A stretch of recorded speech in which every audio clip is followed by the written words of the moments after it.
I would hope that like advisors would like prioritize who's like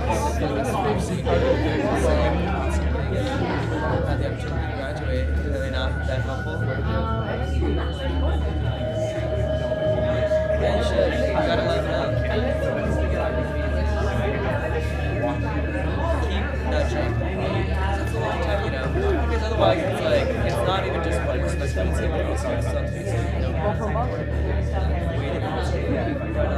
cool, fingers crossed. I hope we get to that class. That's exciting. Did you or like pass the assignment next semester? Did you already audition? You should go to Shakespeare. I'm excited to hear what you expect.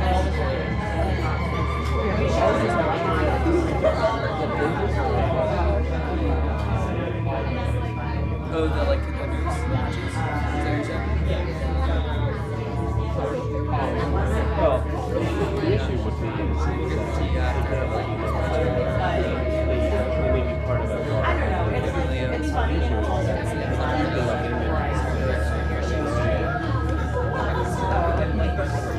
But also, I got hired as another trans master.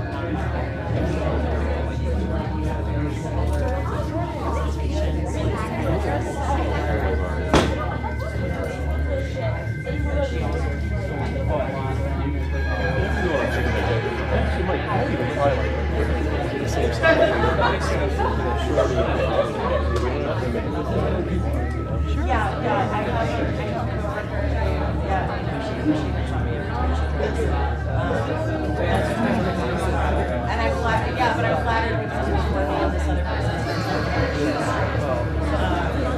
and now she's bisexual. God, I was right. Yeah.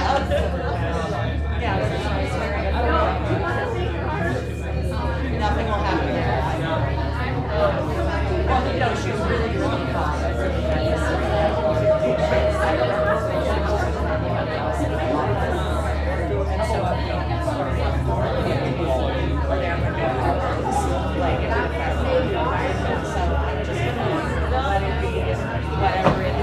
What do you think?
Welcome to the Maryland Shakespeare Players production of Hamlet, the Stamp Student Union. At this time, we ask that you silence your cell phones and any other recording devices that may beep or buzz during the show. Please keep in mind that photography, recording, and any form of smoking or vaping are all prohibited during the performance. We also ask that you keep aisles and walkways clear, as our performers will be using them. Be advised that this performance contains mature content, loud and/or sudden noises, and staged violence. And lastly, please take a moment to locate the nearest exit in the unlikely event of an emergency. Thank you for coming to our show, and welcome to Elsinore.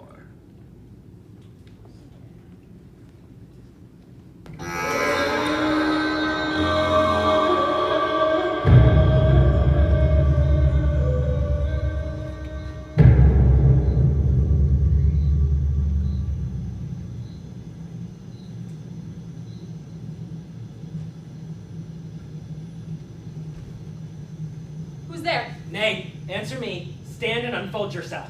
Long live the king. Bernardo, Me. you come most carefully upon your hour. 'Tis now struck 12. Get thee to bed, Francisco. For this relief, much thanks. 'Tis bitter cold, and I am sick at heart. Have you had quiet guard? Not a mouse stirring. Well then, good night. And if you do meet Horatio and Marcellus, the rivals of my watch, bid them make haste. I think I hear them. Stand ho, who's there? Friends to this ground. And liegemen to the dame. Call up, Bernardo. Say, what, is Horatio there? A piece of him. Welcome, Horatio. Welcome, good Marcellus. What? Has this thing appeared again tonight? I've seen nothing. Horatio says, 'tis but our fantasy. Will not let belief take hold of him, touching his dread sight twice seen of us. Therefore, I've entreated him along with us to watch the minutes of this night, that if again this apparition come, we may approve our eyes and speak to it. Tush, tush. Will not appear. Sit down a while, and let us once again assail your ears that are so fortified against our story, what we have 2 nights seen. Well, sit me down, and let us hear Bernardo speak of it. Last night of all, when yon same star that's westward from the pole had made its course to illume that part of heaven where it now burns, Marcellus and myself, the bell then beating one, Peace break thee off! Look where it comes again! in the same figure like the king that's dead. The scholars speak to it, Horatio! Looks it not like the king? Mark it, Horatio. Most like, carries me with fear and wonder. He spoke to.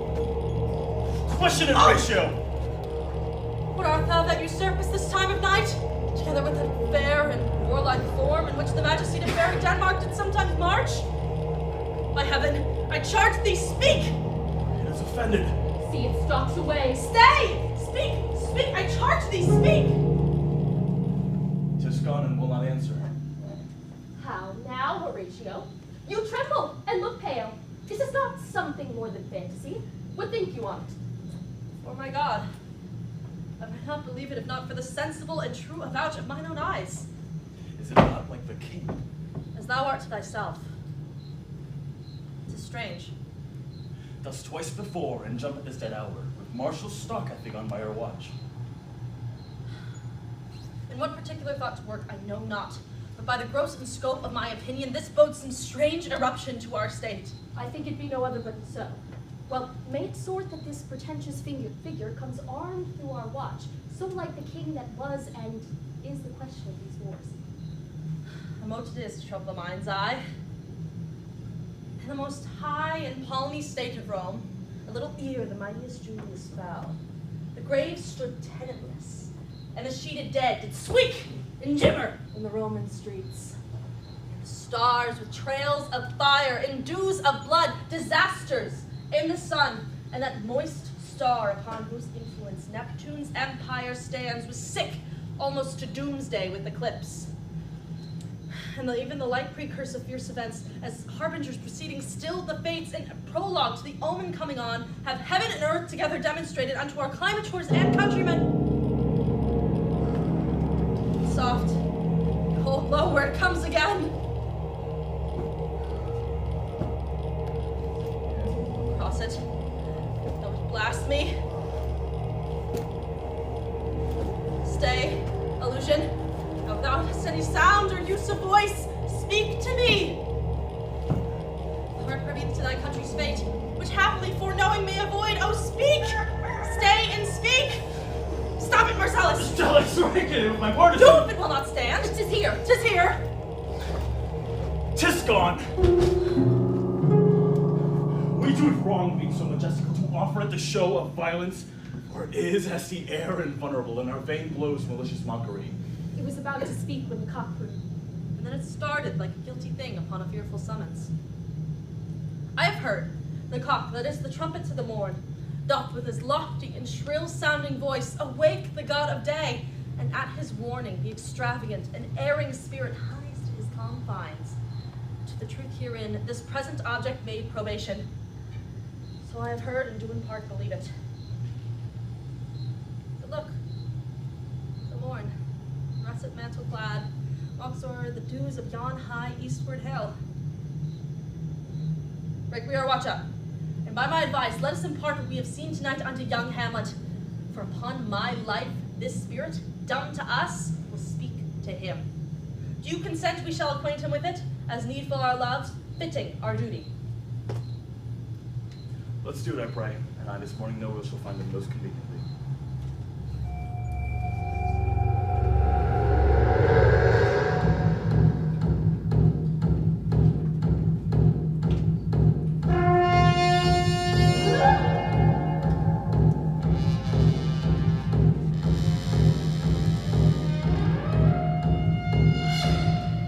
Know of Hamlet, our dear brother's death, the memory be grieved, and that it us befitted to bear our hearts in grief, and for our whole kingdom to be contracted in one brow of woe. Yet so far hath discretion fought with nature that we, with wisest sorrow, think on him together with remembrance of ourselves. Therefore our sometime sister, now our queen, have we, as 'twere with a defeated joy, with an auspicious and dropping eye, with mirth in funeral and dirge in marriage, in equal scales weighing delight and dole, taken to wife. Nor have we herein barred your better wisdoms, which have gone with the affair freely along. For all our thanks. Now, Laertes, what's the news with you? You told us of some suit. Speak, Laertes. My dread lord, your leave and favor to return to France, from whence though willingly I came to Denmark to show my duty in your coronation. Yet now I must confess, that duty done, my thoughts and wishes bend again toward France, and bow them to your gracious leave and pardon. Have you your father's leave? What says Polonius? He hath, my lord, wrung from me my slow leave by laborsome petition, and at last, upon his will, I sealed my hard consent. I do beseech you, give him leave to go. Take thy fair hour, Laertes. Time be thine, and may thy best graces spin it at thy will. But now our cousin Hamlet, and our son. A little more than kin, and less than kind. How is it that the clouds still hang on you? Not so, my lord. I am too much in the sun. Good Hamlet, cast thy knighted color off, and let thine eye look like a friend on Denmark. Do not forever with thy veiled lids seek for thy noble father in the dust. Thou knowest 'tis common, all that lives must die, passing on from nature to eternity. Aye, madam, 'tis common. If it be, why seems it so particular with thee? Seems. Madam, nay, it is. I know not seems. 'Tis not alone my inky cloak, good mother, nor customary suits of solemn black, nor windy suspiration of forced breath, no, nor the fruitful river of mine eye, nor the jected havior of my visage, together with all forms, moods, shapes of grief that can denote me truly. These indeed seem, for they are actions that a man might play. But I have that within which passeth show, these but the trappings and the suits of woe. 'Tis sweet and commendable in your nature, Hamlet, to give these mourning duties to your father so.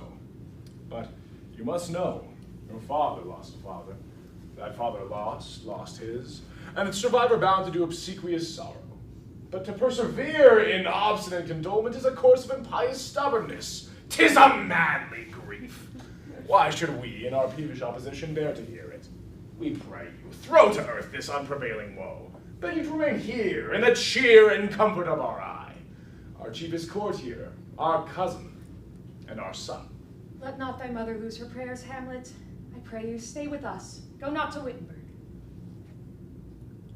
I shall in all my best obey you, madam. Why, 'tis a fair and loving reply. Be as ourselves in Denmark. Madam, come. This gentle and unforced accord of Hamlet sits smiling in my heart. In grace whereof, no jocund health that Denmark shall drink today, but the great cannon to the clouds shall tell. And the king's rouse will the heavens brood again, re-speaking earthly thunder. Come, away!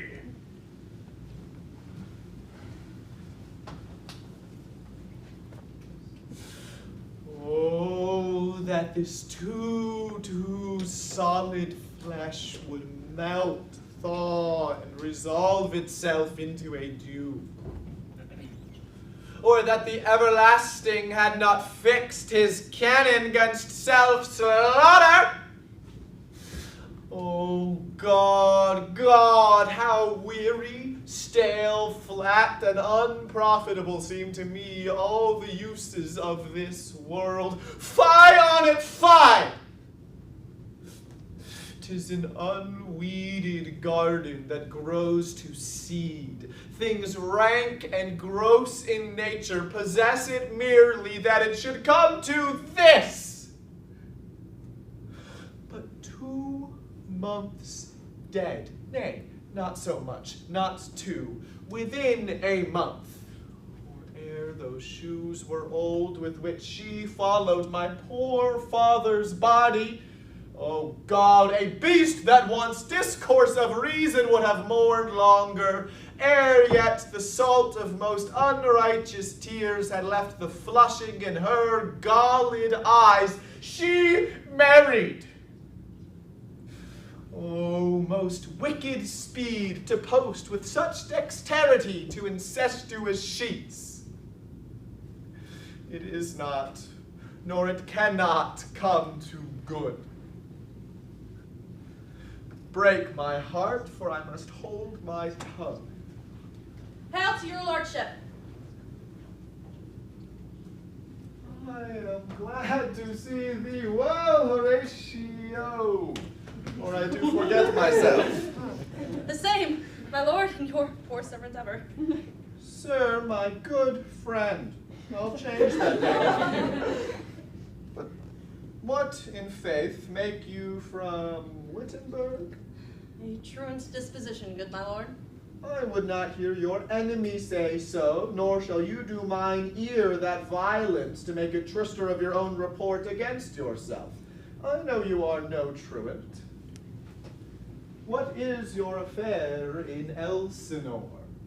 We'll teach you to drink deep ere you depart. My lord, I came to see your father's funeral. I pray thee do not mock me, my fellow student. I think it was to see my mother's wedding. Indeed, my lord, it followed hard upon. Thrift, Horatio, the funeral baked meat did coldly furnish forth the marriage table. My father. Methinks I see my father. Where, my lord? In my mind's eye, Horatio. My lord, I think I saw him yesternight. Saw who? The king, your father. The king, my father. Seizing your admiration for a while, and with an attent ear, till I may deliver upon the witness of these gentlemen this marvel to you. For God's love, let me hear. 2 nights together had these gentlemen, Marcellus and Bernardo, on their watch, in the dead vast in middle of the night, and thus encountered. A figure like your father appears before them. It was solemn march, goes slow and stately by them. Thrice he walked past their oppressed in fear surprised eyes, and I with them the 3rd night kept the watch. The apparition comes. I knew your father. These hands are not more like. Where was this? My lord, upon the platform where we watched. Did you not speak to it? My lord, I did, but answer made it none. And yet once methought it lifted up its head and did address itself to motion, like as it would speak. But even Even then, the morning cock crew loud, and at the sound it shrunk in haste away and vanished from our sight. It's very strange. Yes, I do live, my honored lord, 'tis true, and we thought it redound in our duty to let you know of it. Indeed, sirs, but this troubles me. Hold you the watch tonight. We do, my lord. I would I had been there. It would have much amazed you. I will watch tonight. Perchance 'twill walk again. I warrant it will. If it assume my noble father's person, I'll speak to it, though hell itself should gape and bid me hold my peace. I pray you all, if you have hitherto concealed this sight, let it be tenable in your silence still. And whatsoever else shall hap tonight, give it an understanding, but no tongue. I will requite your loves. Farewell. Upon the platform, twixt 11 and 12, I'll visit you. Our duty to your honor. Yours is my love to you. Farewell. My father's spirit in arms, all is not well. I doubt some foul play. Would the night were come! Till then, sit still, my soul. Foul deeds will rise, though all earth o'erwhelm them to men's eyes.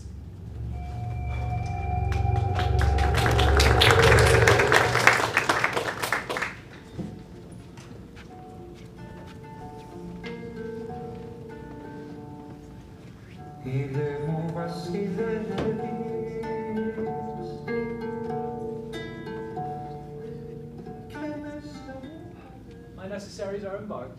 Farewell. And sister, as the winds give benefit and convoy is assistant, do not sleep, but let me hear from you. Do you doubt that? Oh, for Hamlet and the trifling of his favor. Hold it fashioned in a toy and blood, a violet in the youth of primy nature. Forward, not permanent. Sweet, not lasting. The perfume and suppliance of a minute, no more. No more but so? Oh, think it no more. Perhaps he loves you now, and no soil nor caudle doth besmirch the virtue of his will.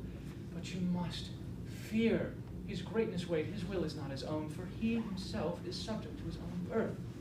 Fear it, Ophelia. Fear it, sweet sister, and keep you in the rear of your affection. Best safety lies in fear. Youth to itself rebels, though none else near. I shall the effect of this lesson keep as watchman to my heart. But, good my brother, do not as some ungracious pastors do, show me the steep and thorny way to heaven, whiles like a puffed and reckless libertine himself the primrose path of dalliance treads, and recks not his own reed. Oh, fear me not! I stay too long, but here my father comes. A double blessing is a double grace. Occasion smiles upon a second leave. Yet here, Laertes, aboard, for shame. The wind sits in the short of your sail, and you are stayed for. There, my blessing with thee. And these few precepts in thy memory see thou character. Give thy thoughts no tongue, nor any unproportioned thought is apt. Be thou familiar, but by no means vulgar. But do not dull thy palm with entertainment of each new-hatched, unfledged comrade. Beware of entrance to a quarrel, but being in it, bad that the opposed may beware of thee. Neither a borrower nor a lender be, for loan oft loses both itself and friend.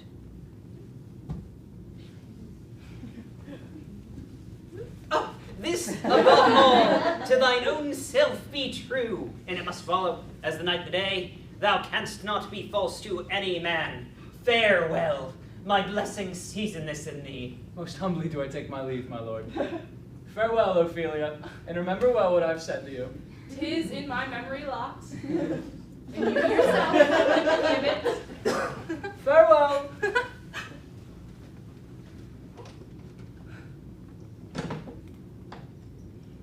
What is it Ophelia B hath said to you? So please you, something touching the Lord Hamlet. He hath, my lord, of late made many tenders of his affection to me. Affection? You speak like a green girl, unsifted in such perilous circumstance. Do you believe his tenders, as you call them? I do not know, my lord, what I should think. Marry, then I'll teach you. Think yourself a baby. That you obtain these tenders for true pay, which are not sterling. Tender yourself more dearly.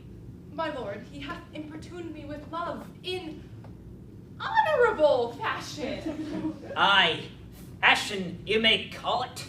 Go to, go to. And hath given countenance to his speech, my lord, with almost all the holy vows of heaven. Aye, springs to kitch woodcocks. I do know when the blood burns how prodigal the soul runs the tongue of vows. These blazes, daughter, giving more light than heat, extinct in both, even in our promise as it is a making, you must not take for fire. From this time forth, be somewhat scanter of your maiden presence.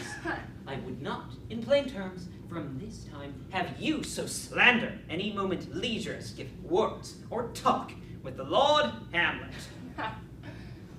Look to it, I charge you. Come your ways. I shall obey, my lord.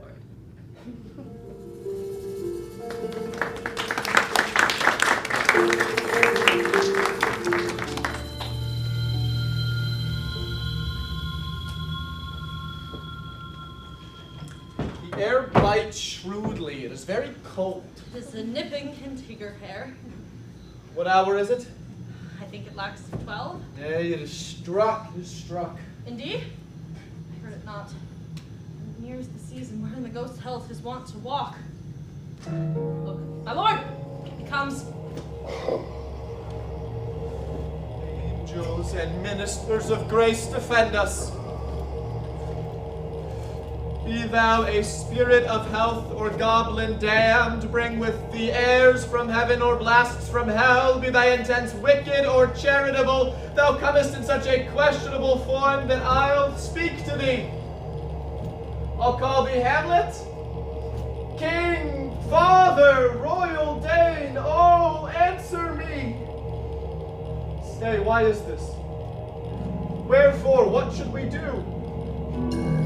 Beckons you to go away with it. Do not go with it. No, by no means. Will not speak, then I will follow it. Do not, my lord.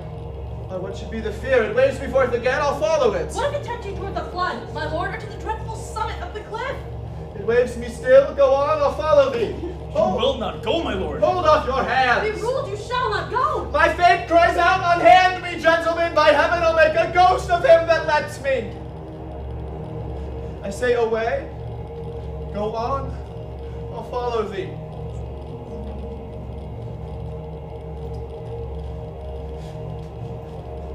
Something is rotten in the state of Denmark. Heaven will direct it. Nay, let's follow him.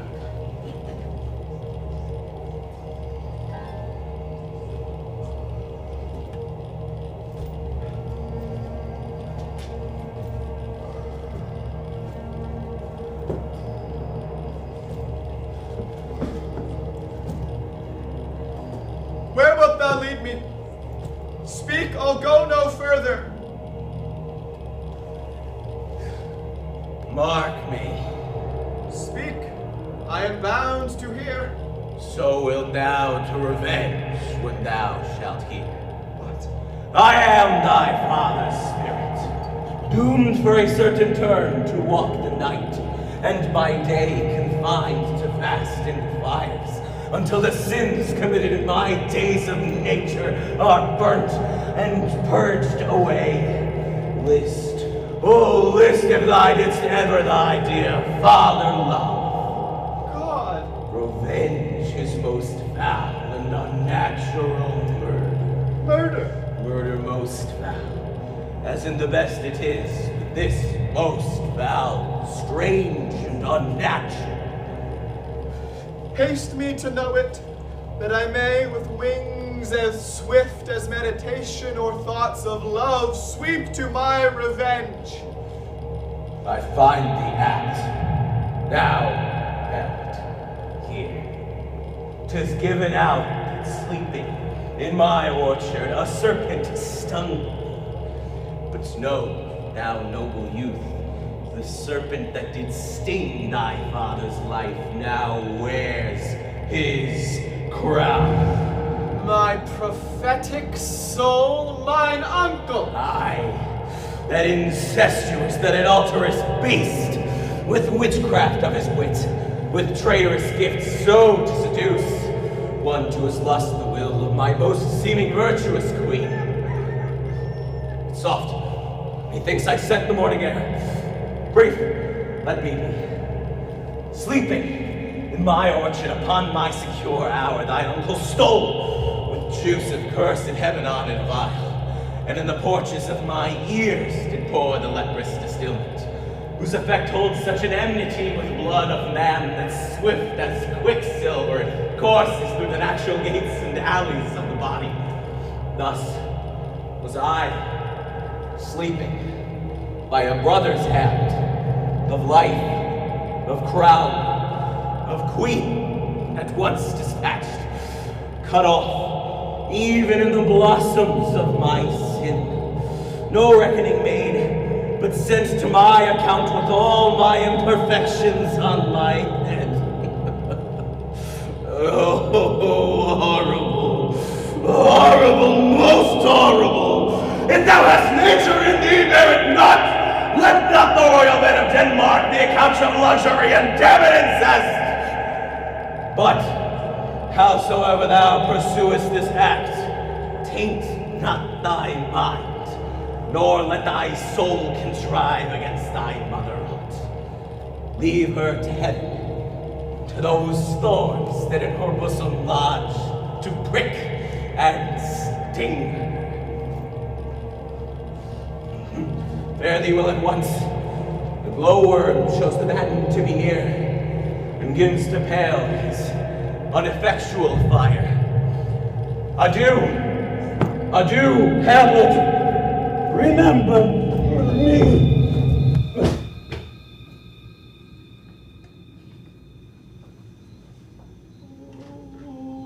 Oh, you host of heaven.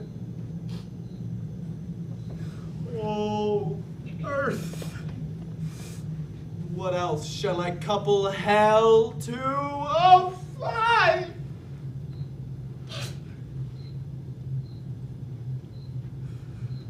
But hold my heart. And you, my sinews, grow not instant old, but bear me stiffly up. Remember thee. Yea, from the table of my memory I'll wipe away all trivial fond pursuits, and thy commandment all alone shall live within the book and volume of my brain. Oh, villain, villain, smiling, damn it, villain! I have sworn it. My lord! My lord! Lord Hamlet? So be it. My noble lord, how is it? What news, my lord? Oh, wonderful. Could my lord tell it? Nay, you'll reveal it. Not I, my lord, by heaven. Nor I, my lord. How sayest thou? What heart of man once thinketh, but you'll be secret. My friends, as you are friends, scholars, and soldiers, give me one poor request. What is it, my lord? We will. Never make known what you have seen tonight. My lord, we will not. We will not. Nay, but swear it. In faith, my lord, not I. Nor I, my lord, in faith. Upon my sword. We have sworn, my lord, already. Indeed, upon my sword, indeed. Boy, what sayest thou, true penny? Art thou there? Come on, you heard the fellow in the cellarage consent to swear. Propose the oath, my lord. Never to speak of what you have seen tonight. Swear by my sword. Oh, day and night, but this is wondrous strange. Therefore, as a stranger, give it welcome. There are more things in heaven and earth, Horatio, than are dreamt of in your philosophy. But come, here as before, so help you mercy, never, how strange or odd soe'er I bear myself, as I perchance hereafter shall think meet to put in antic disposition on, that you, at such time seeing me, never shall, with any such ambiguous giving out, to note that you know aught of me. This not to do, so grace and mercy at your most need help you swear. Swear. Rest, rest, perturbed spirit.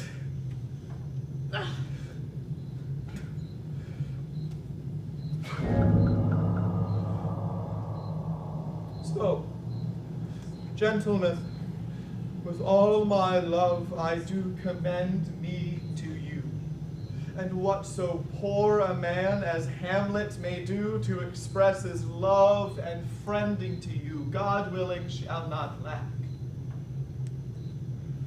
Come, let's go in together, and your fingers on your lips still, I pray you. Oh, cursed spite, the time is out of joint that ever I was born to set it right. Nay, come, let's go in together.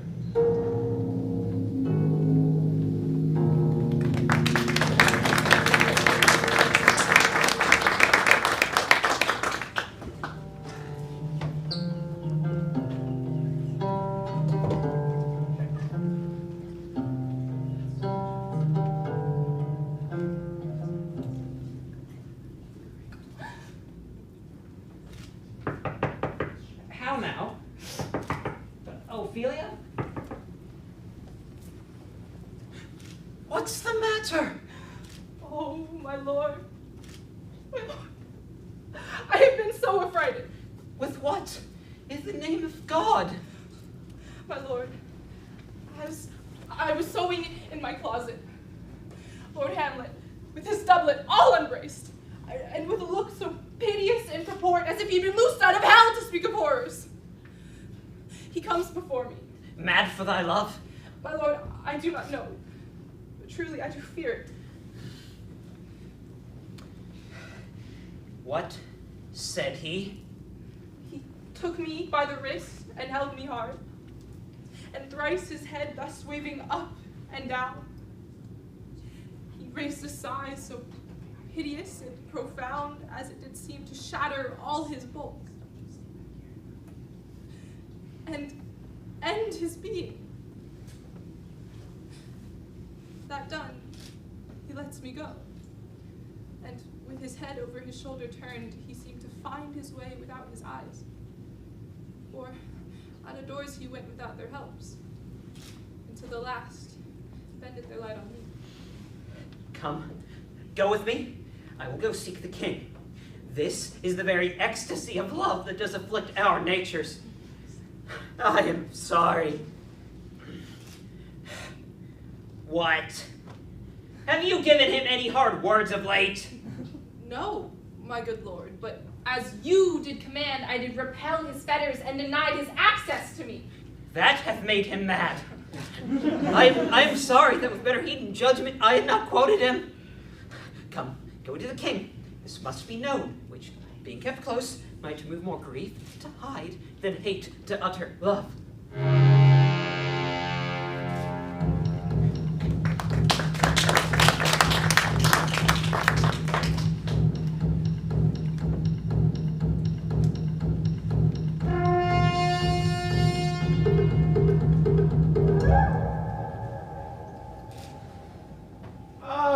Welcome, dear Rosencrantz and Gilden. Moreover, that we much did long to see you, the need that we have to use you to provoke our hasty sending. Something you have heard of Hamlet's transformation. So called saith nor the exterior nor the inward man resembles what it was. What it should be, more than his father's death, has put him so far from the understanding of himself, I cannot dream of.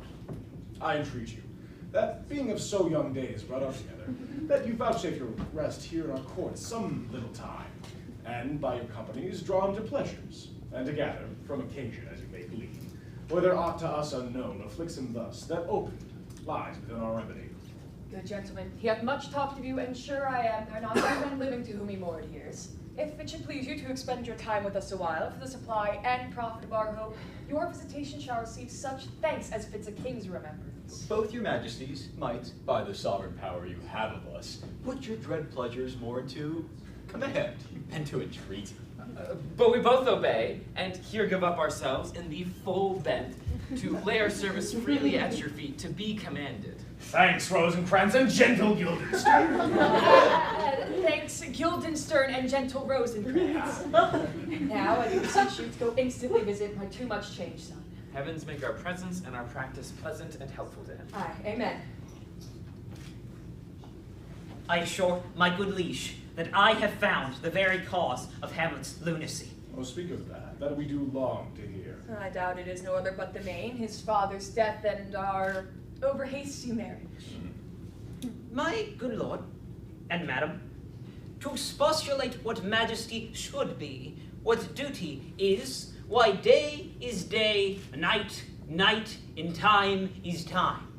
We're nothing but to waste night, day, and time. Therefore, since brevity is the soul of wit, and tediousness the limbs and outward flourishes, I will be brief. More matter with less art. But madam, I swear I use no art at all.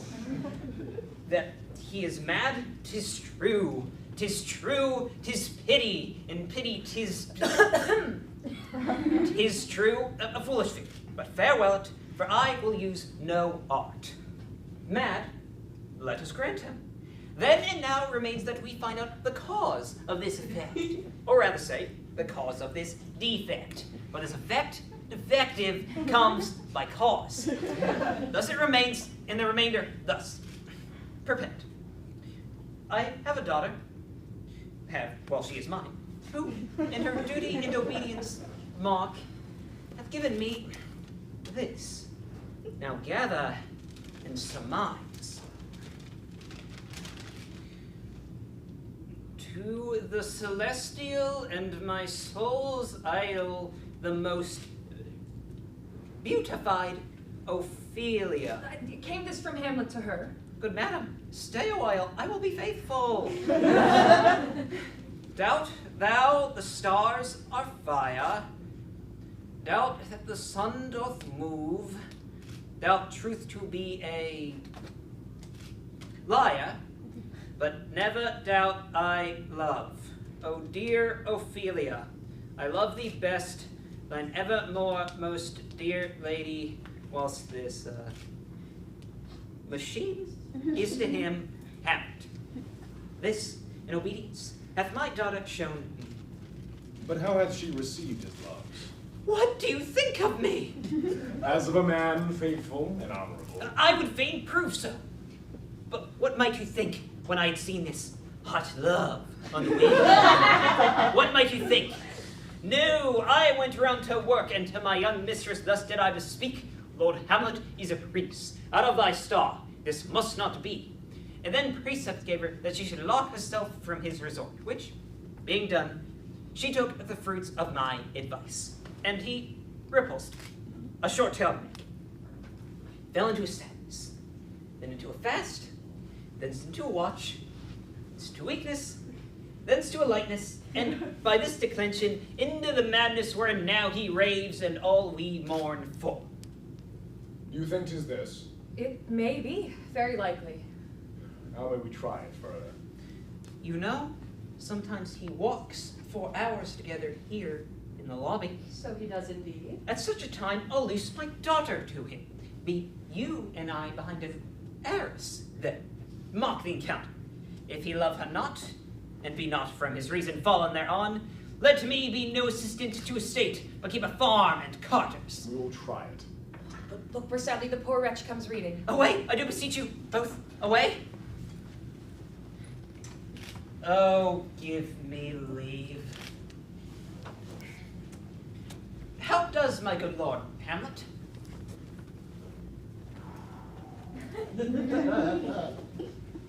Well, God mercy. Do you know me, my lord? Excellent well. You are a fishmonger. Not I, my lord. I would you were so honest a man. Honest, my lord. Aye, sir.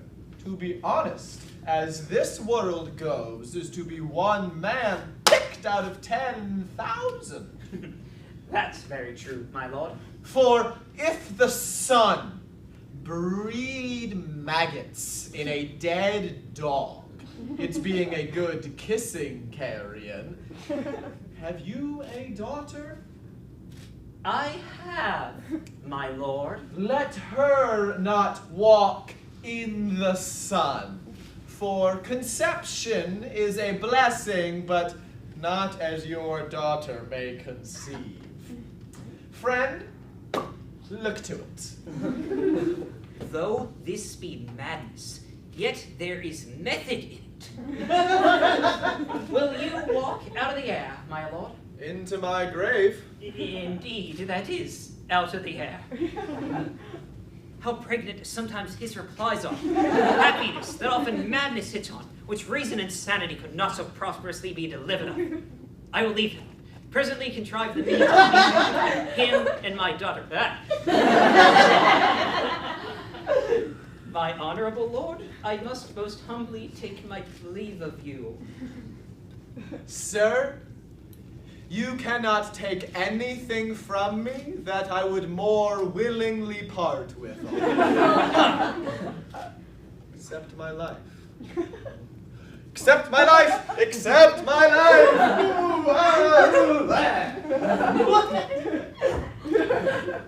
Fare you well, my lord?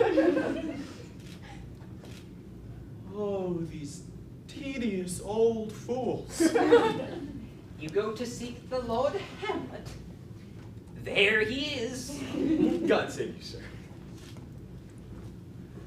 My honored lord! My most dear lord!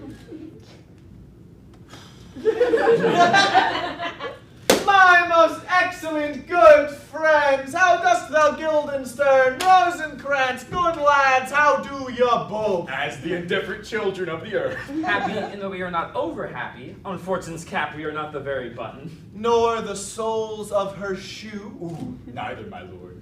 Then you live about her waist, or in the middle of her favors. Faith, her private suite. In the most secret parts of fortune, oh, true, she is a strumpet. But come, what's the news? None, my lord, but that the world's grown honest. Then is doomsday near. But your news is not true. Let me question you more in particular. What have you, my dear friends, deserved at the hands of fortune that she sends you to prison hither? Prison, my lord. Denmark's a prison. We think not so, my lord. Why then, 'tis none for you. For there is nothing either good or bad, but thinking makes it so. For me, it is a prison. Why, then, your ambition makes it so. 'Tis too narrow for your mind. Oh, God, I could be bounded in a nutshell and count myself a king of infinite space, were it not that I have bad dreams. Which dreams indeed are ambition, for the very substance of the ambitious is merely the shadow of a dream. A dream itself is but a shadow. Oh, truly. And I hold ambition of so airy and light a quality that it is but a shadow. Then are our beggars' bodies and our monarchs and outstretched heroes the beggars' shadows? Shall we to the court? For by my fay I cannot reason. We'll wait upon you. No such matter. For I will not sort you like the rest of my servants, for to speak to you like an honest man, I am most dreadfully attended. But, in the beaten way of friendship, what make you at Elsinore? To visit you, my lord. No other occasion. Beggar that I am poor in thanks, but I thank you anyway. And to be sure, my thanks are too dear a halfpenny. Were you not sent for? Is it your own inclining? Is it a free visitation? Come, deal justly with me. Come, nay, speak. What should we say, my lord? Why, anything but to the purpose. You were sent for. There is a kind of confession in your looks which your modesties have not the craft enough to color. I know the good king and queen have sent for you. To what end, my lord? That you must teach me. But let me conjure you by the rights of our fellowship, by the consonancy of our youth, by the obligation of our ever-preserved love, by what more dear a better proposer could charge you withal, be even and direct with me, whether you were sent for or no. What say you? Nay, I have an eye of you, if you kindly hold me not off. My lord, we were sent for. I will tell you why. So my anticipation shall prevent your discovery, and your secrecy to the king and queen moult no feather. I have of late, wherefore I know not, lost all my mirth, forgone all custom of exercises. Indeed, it goes so heavily with my disposition that this goodly frame, the earth, seems to me a sterile promontory. This most excellent canopy, the air.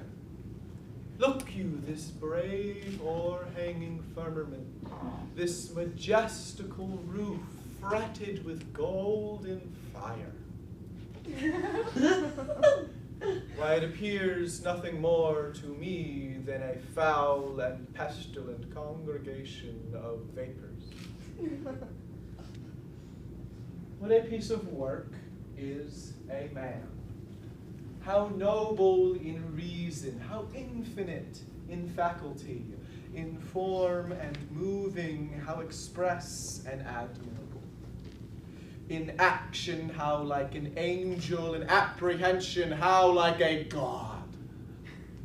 The beauty of the world, the paragon of animals. And yet, to me, what is this quintessence of dust? Man delights not me. No, nor woman neither, though by your smiling you seem to say so.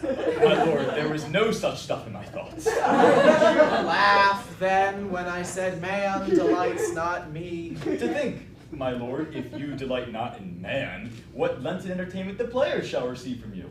We coded them on the way, and hither are they coming to offer you service. What players are these? Even those you were wont to take delight in. The tragedians of the city.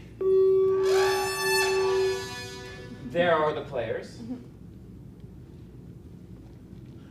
Gentlemen, you are welcome to Elsinore. Your hands, come then. The appurtenance of welcome is fashion and ceremony. Let me comply with you in this garb, lest my extent to the players, which I tell you must show fairly outward, seem more like entertainment than yours. You are welcome. But my uncle father and my aunt mother are deceived. In what, my dear lord? I am but mad north-northwest.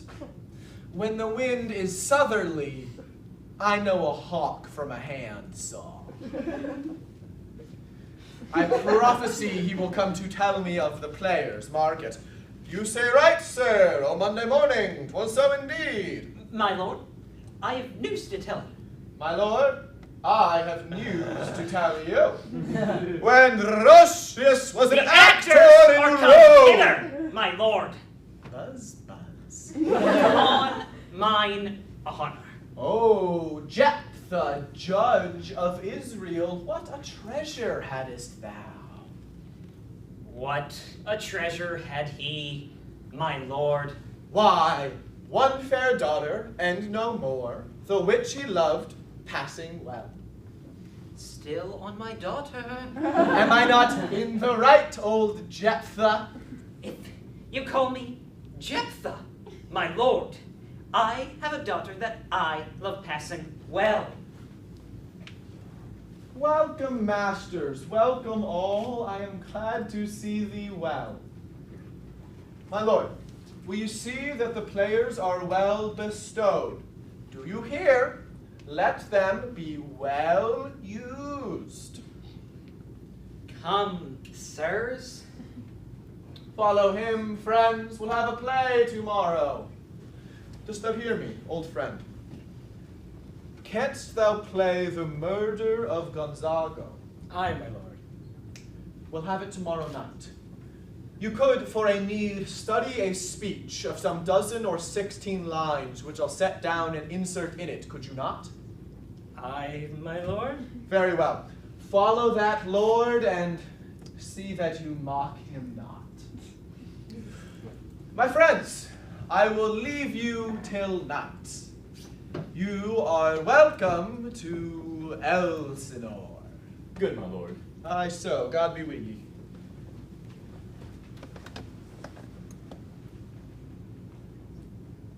Now I am alone. Oh, what a rogue and peasant slave am I. I should have fatted all the region kites with this slave's offal. Bloody, bawdy villain, remorseless, treacherous, lecherous, kindless villain, oh, vengeance!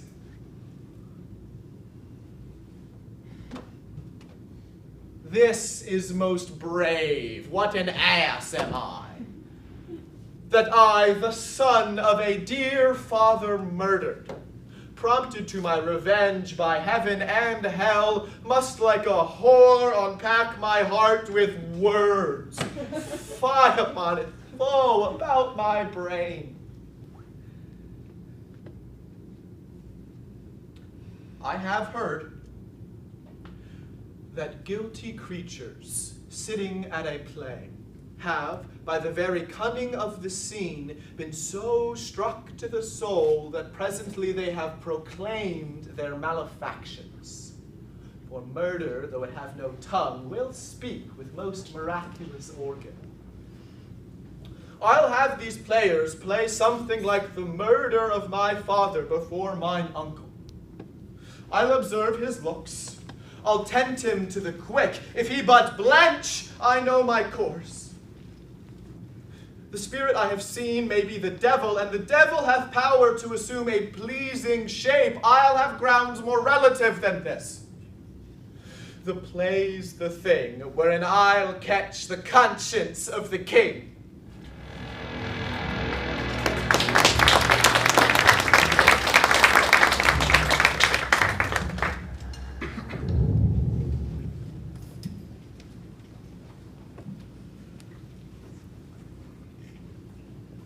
Can, by no drift of circumstance, get from him why he puts on this confusion, spreading so harshly all his days of quiet with turbulent and dangerous lunacy. He does confess he feels himself distracted, but from what cause he will by no means speak. Nor do we find him forward to be sounded, but with a crafty madness keeps aloof, when we would bring him onto some confession of his true state. Did he receive you well? Most like a gentleman. But with much forcing of his disposition. Did you essay him to any pastime? Madam, it so fell out that certain players we overwrought on the way. Of these we told him. And there did seem in him a kind of joy. And as I think they have already ordered this night to play before him. 'Tis most true. And he beseeched me to entreat your majesties to hear and see the matter. With all my heart, it doth content me to hear him so inclined. Good gentlemen, give him a further edge, and drive his purpose on these delights. We shall, my lord. Sweet Gertrude, leave us too, for we've closely sent for Hamlet hither that he, as 'twere by accident, may affront Ophelia here. Her father and myself, lawful as spies, will bestow ourselves, that, seeing unseen, we may of their encounter frankly judge, and to gather, from how he has behaved, whether it be the affliction of his love or no that thus he suffers for. I shall obey you, and for your part, Ophelia, I do hope that your good beauties be the happy cause of Hamlet's wildness. And so I shall hope that your virtues can bring him back to his wonted ways again, to both your honors. Madam, I wish it may. Ophelia, walk you here. Gracious, so please you, we will bestow ourselves. Read on this book. I hear him coming. Let's withdraw, my lord.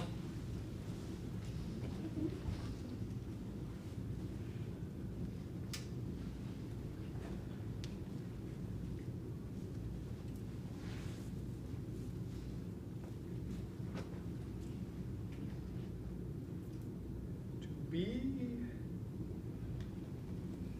or not to be? That is the question. Whether 'tis nobler in the mind to suffer the slings and arrows of outrageous fortune, or to take arms against a sea of troubles and by opposing end them. To die, to sleep, no more. By a sleep, we say, we end the heartache and the 1,000 natural shocks that flesh is heir to. 'Tis a consummation devoutly to be wished, to die, to sleep. To sleep, perchance, to dream. Aye, there's the rub. For in that sleep of death, what dreams may come when we have shuffled off this mortal coil must give us pause. There's the respect that makes calamity of so long life. For who would bear the whips and scorns of time when he himself might his own quietus make with a bare bodkin? Who would fardels bear to grunt and sweat under a weary life, but that the dread of something after death? The undiscovered country from whose bourne no traveler returns puzzles the will and makes us rather bear those ills we have than fly to those we know not of.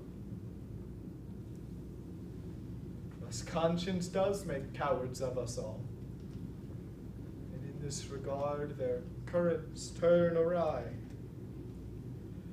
lose the name of action. Soft you now. Fair Ophelia, nymph, in thy orisons be all my sins remembered. Good, my lord. How does your honor for this many a day? I humbly thank you. Well. My lord, I have remembrances of yours that I have longed to redeliver. I pray you, now receive them. No, not I. I never gave you aught. My honored lord, you know right well you did. With them, words of so sweet breath composed as made the things more rich. their perfume lost, take these again. For to the noble mind, rich gifts wax poor when givers prove unkind. There, my lord. Are you honest? My lord. Are you fair? What means your lordship? That if you be honest and fair, your honesty should admit no discourse to your beauty. Could beauty, my lord, have better commerce than with honesty? Aye, truly, for the power of beauty will sooner transform honesty from what it is to a bawd than the force of honesty can translate beauty to his likeness. This was sometime a paradox, but now the time gives it proof. I did love you once. Indeed, my lord. You made me believe so. You should not have believed me. For virtue cannot so inoculate our old stock, but that we shall still relish of it.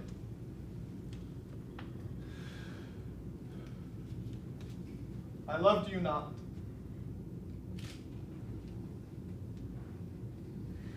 I was the more deceived. Get thee to a nunnery. Why wouldst thou be a breeder of sinners? I am myself indifferent, honest, yet I could accuse me of such things that it were better my mother had not borne me. What should such fellows as I do, crawling between earth and heaven? We are errant knaves, all believe, none of us to a nunnery go. Oh, help him, you sweet heavens!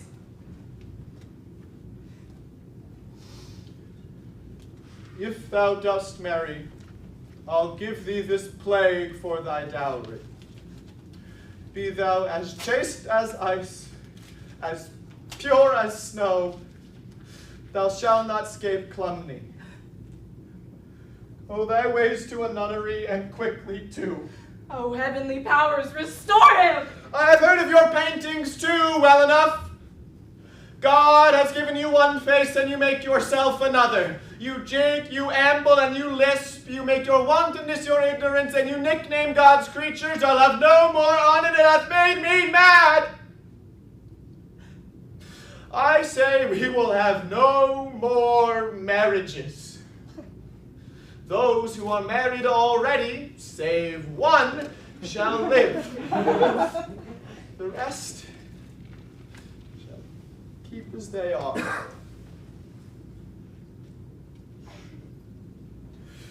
To a nunnery go.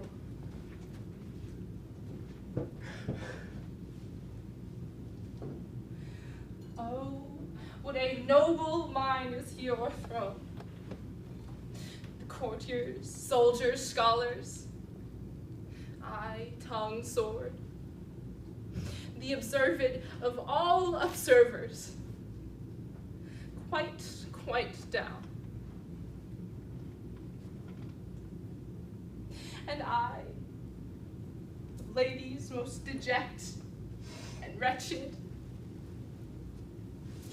that sucked the honey of his music vows, now see that noble and most sovereign reason, like sweet bells jangled, out of tune and harsh, that unmatched form and feature of blown youth, blasted with ecstasy. Oh! Woe is me. To have seen what I have seen. See what I see. Love? Ah! His affections do not that way tend. Nobody spake, but with that form of it was not like madness. There's something in his soul, over which his melancholy sits on brood, and I do doubt the hatch and the disclose will be some danger. For which to prevent, I have in quick determination thus set it down. He shall, with speed, to England. It shall do well. But yet, do I believe the origin and commencement of his grief still sprung from neglected love? How now, Ophelia? You need not tell us what Lord Hamlet said. We heard it all. My lord, do as you please. But if you hold it fit, after the play, let his queen mother all alone entreat him to show his grief. Let her be around with him, and I'll be placed, so please you, in the ear of all their conference.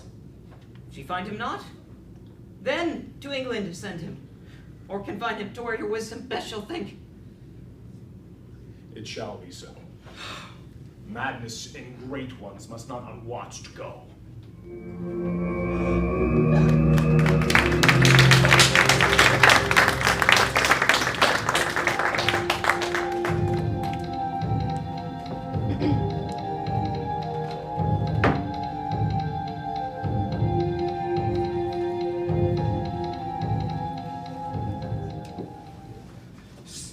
The speech, I pray you, as I pronounced it to you, trippingly on the tongue.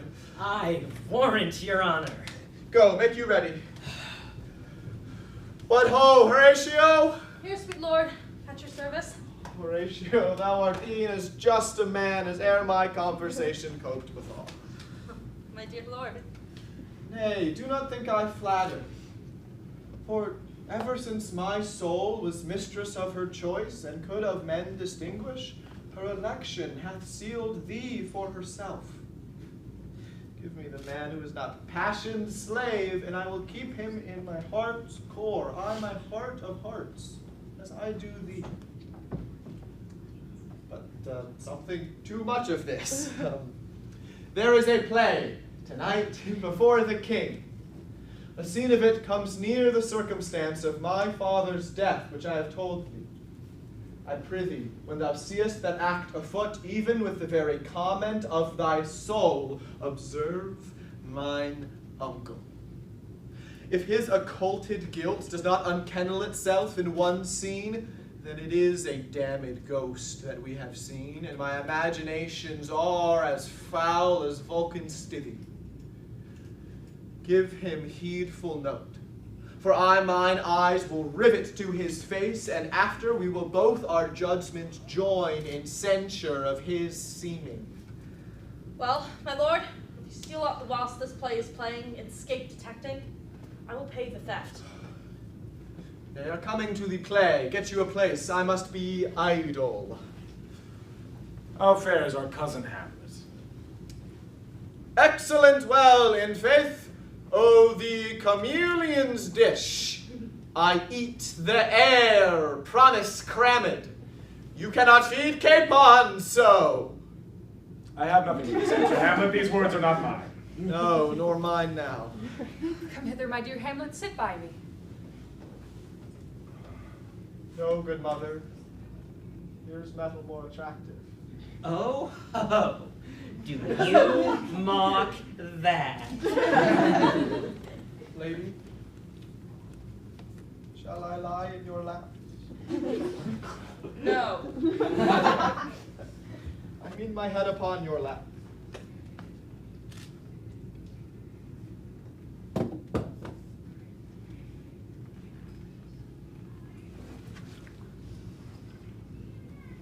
I, my lord.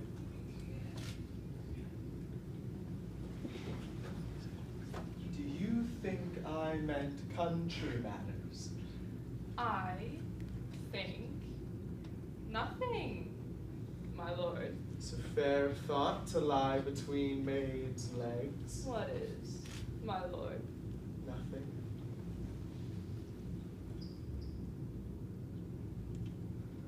You are merry, my lord. Who, I? I, my lord.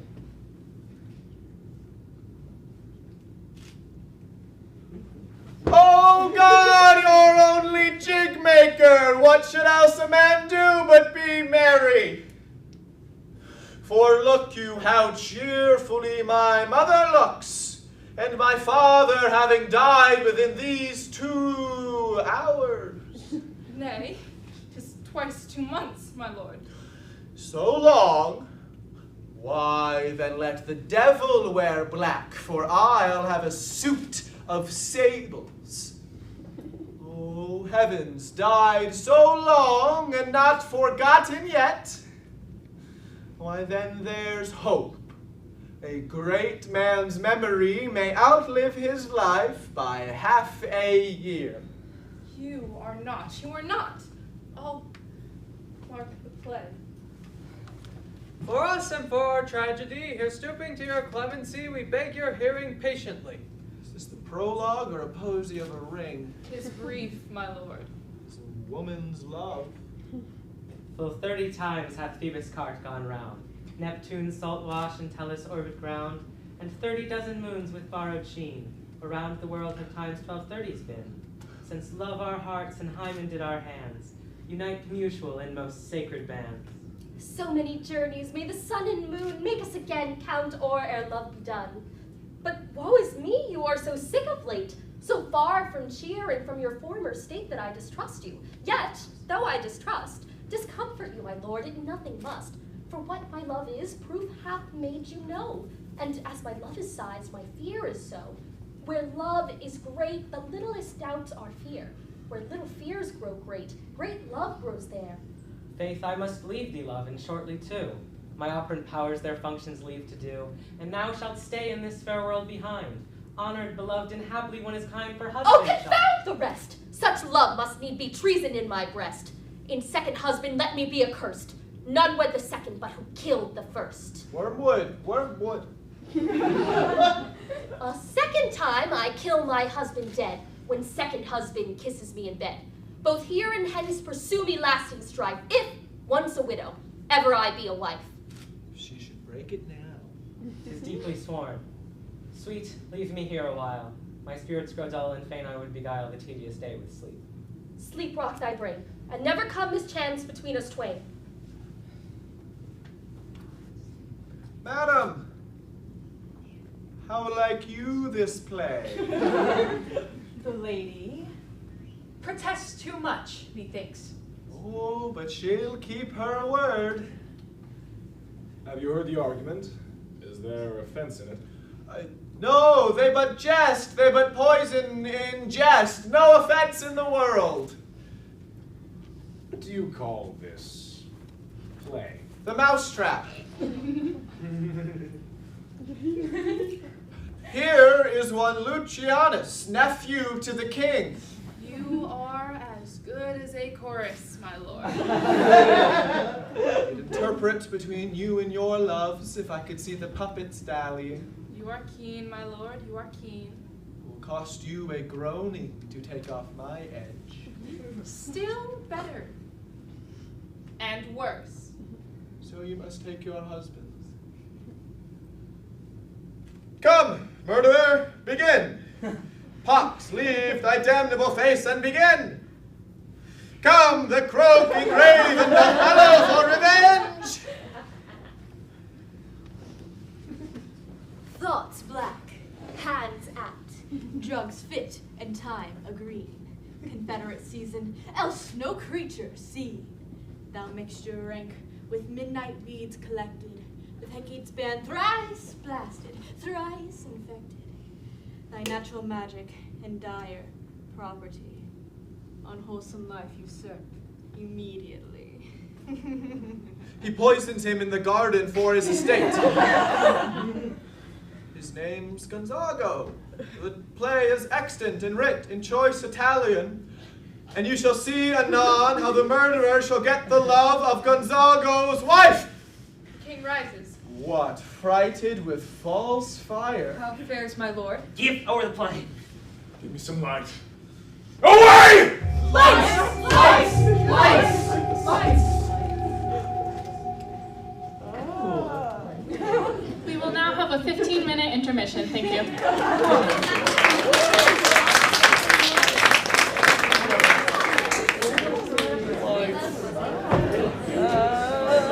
Jeremy, you were not one. Oh, yeah. You were not one. Wow. Me when the lights go up, when they say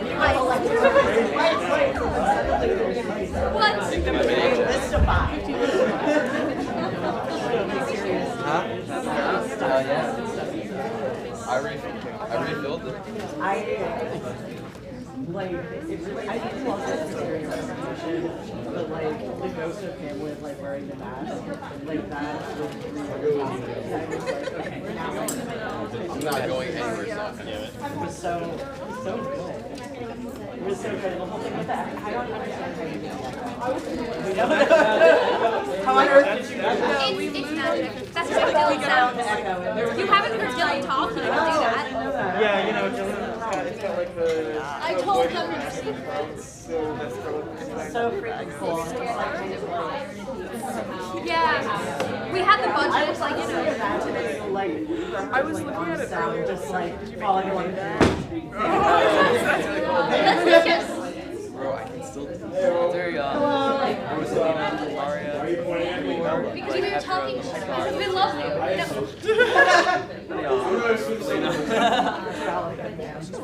Sexuality of living one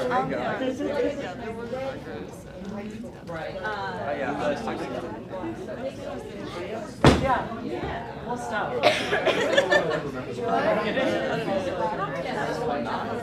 I'm imagining I couldn't stop walking. Fog machines are expensive. I know. Someone called an owl in the room. I was like, You know why we all started laughing? Because I was looking down at him. I was like,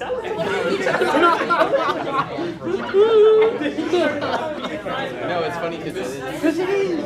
He's wearing that exact perfect cap. Yeah. So what do you guys think so far? How'd you guys get Alex?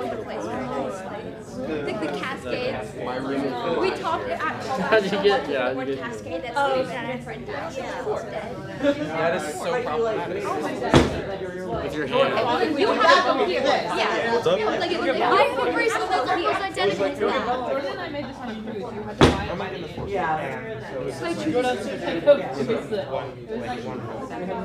That's disgusting. Yeah, I remember looking at the cast list and being like, Did you have fun? oh yeah, nobody could do that. Yeah. Oh my god, I was like watching. And one of the costumes are really cute. Jeremy. Jeremy, I knew was just coming to the package. Dude. Jeremy. I already had to do a 2-hour thing yesterday. God. Did you eat the whole goddamn it? What? Showed up online. Just eat it with your fingers. You know what that means. Right, that's what I was thinking. I just finished watching The Walking Dead, so I'm like, oh, okay, I get it. Yeah, just like farting. I know, it is. Yeah, funny because he came up to your portfolio. Why the fuck you did Oh, that's why they had. You're like really taking a little bit more. Like that whole, like, I was like, No, those have a good dynamic. You saw them in callbacks and were like, oh yes. This Oh, should take be shit. one of those. I'm gonna go and Or shower. I saw it in the Oh my god. talk to Keeper about like No, Jeff, no listen to it. It's like the thing that you do. That's just Logan being touch island. Jeremy's just No. I love you also. Jeremy's just being racist. No, I'm not.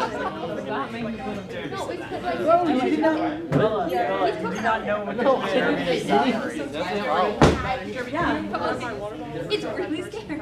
Yeah. He's not the- Like it just a smile and into it. Oh, and I was like, oh, there too. How was the It was so good. He looked like right at us, and I loved it. And I was like, oh. Scary. Alright, so what do we do? Yeah.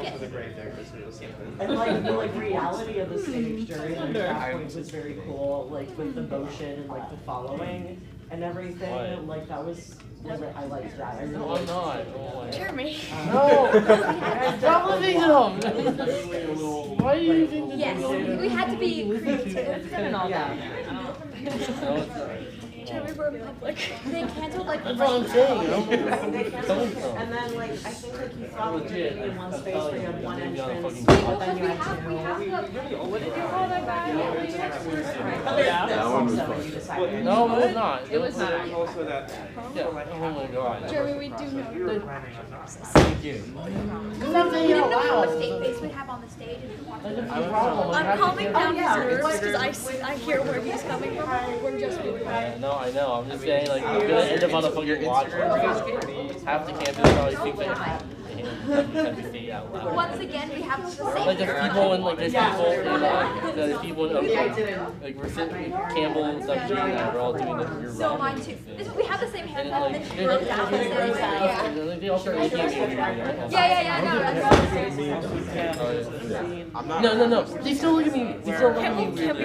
You ship for us. That is also true. They're having a real life conflict. You don't understand how much we quote "Come Go" with me. We won't say it. No. They probably are getting fucking You're just being Hamlet. I was going, let's forget his name. But also, boards are fine. I get it. Feel it. I also did. Yeah. No, it was very nice. Fine, I'll just go to my plan. And if not, enjoy the rest of the show. What's Hi, thank you. These chairs are like fine, and then like near like the very end of like the last like half, I'm like okay. I hate these chairs. Yeah, it's like a chef's kiss. Oh yeah. Yeah, I'm lucky. I'm pretty much. I'm just happy. I'm happy we got this space because I went and saw a photo of the show in the chapel, the massive chapel. So much room. Oh my god.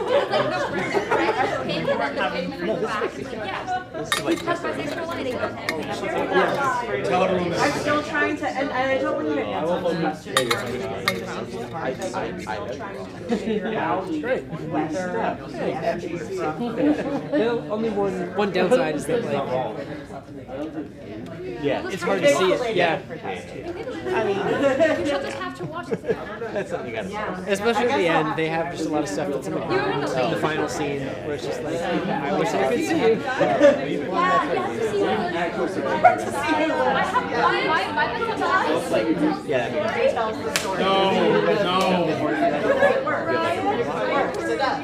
No, we wrote out the sound stuff. The light stuff is stamps. Yeah, that gets good. They're making Hamilton quotes. I had to leave. That's worse. Things have changed. And it doesn't take very long to set up the sound stuff. It's mainly just like, put it up, plug it in. Yeah, because they save their settings from night over night. No. It's great. Like, yeah, now it's different. It's a good cut. It's a good cast.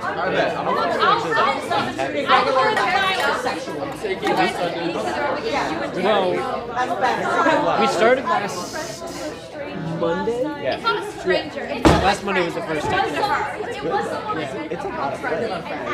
very dear high school friend of mine. I lost badly. Listen, and you know to get that expression out. And you know why? It was my height and my height. Okay. What happened was that me something back and forth and I couldn't. No. Yes. They said I was really attractive. The end is quite good. Their fight is very fun. He's just sort of like a white guy. And you're like, okay. No, but it was him being yes. He was around and I was like, you can say he's unattractive. And you were like, no, I have like 4 people holding me down. Yes! He made it okay. Where do we battle? What do you think? Are you in charge? No!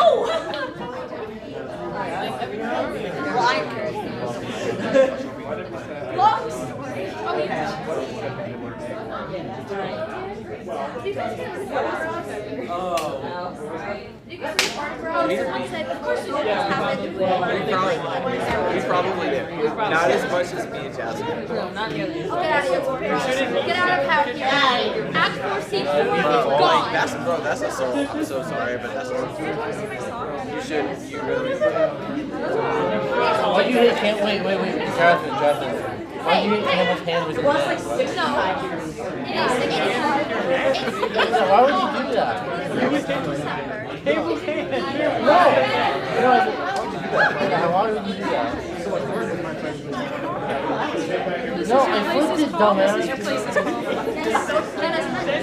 guys have been to the show.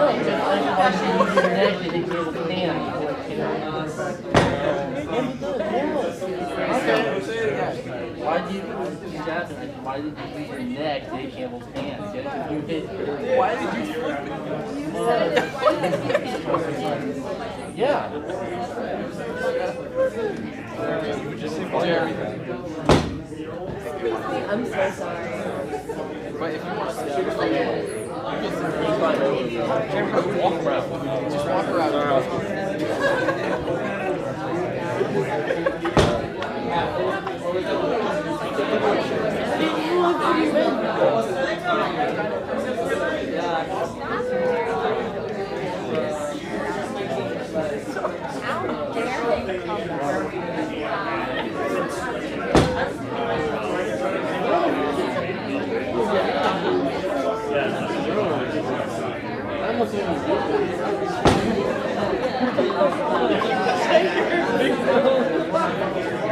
Wait, what? Wait, what station? Facilities management. Oh, no, not. Oh, okay, I'm gonna try to.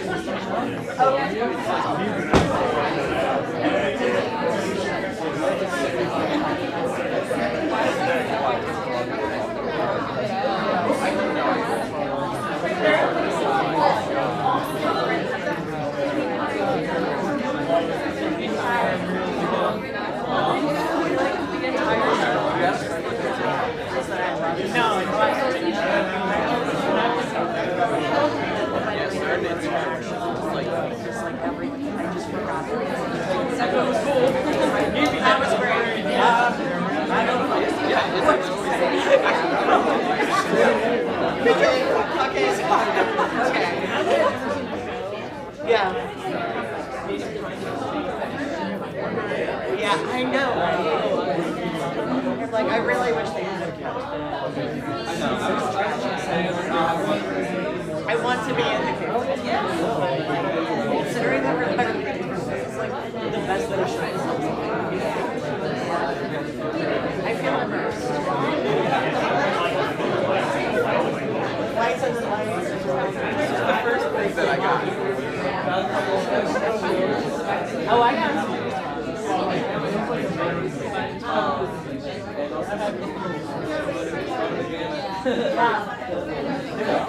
There's been more giggles than I was expecting.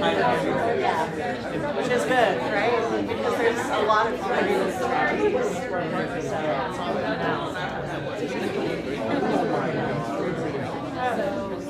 Hair's very red. I don't think I've ever seen her hair this red. Jerry's real.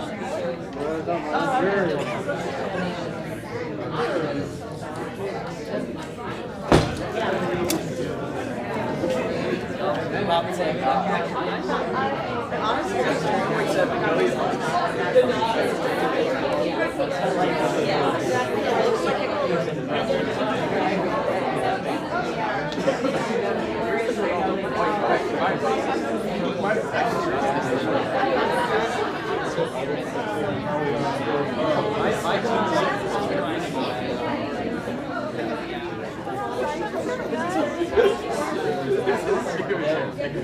Oh, yeah.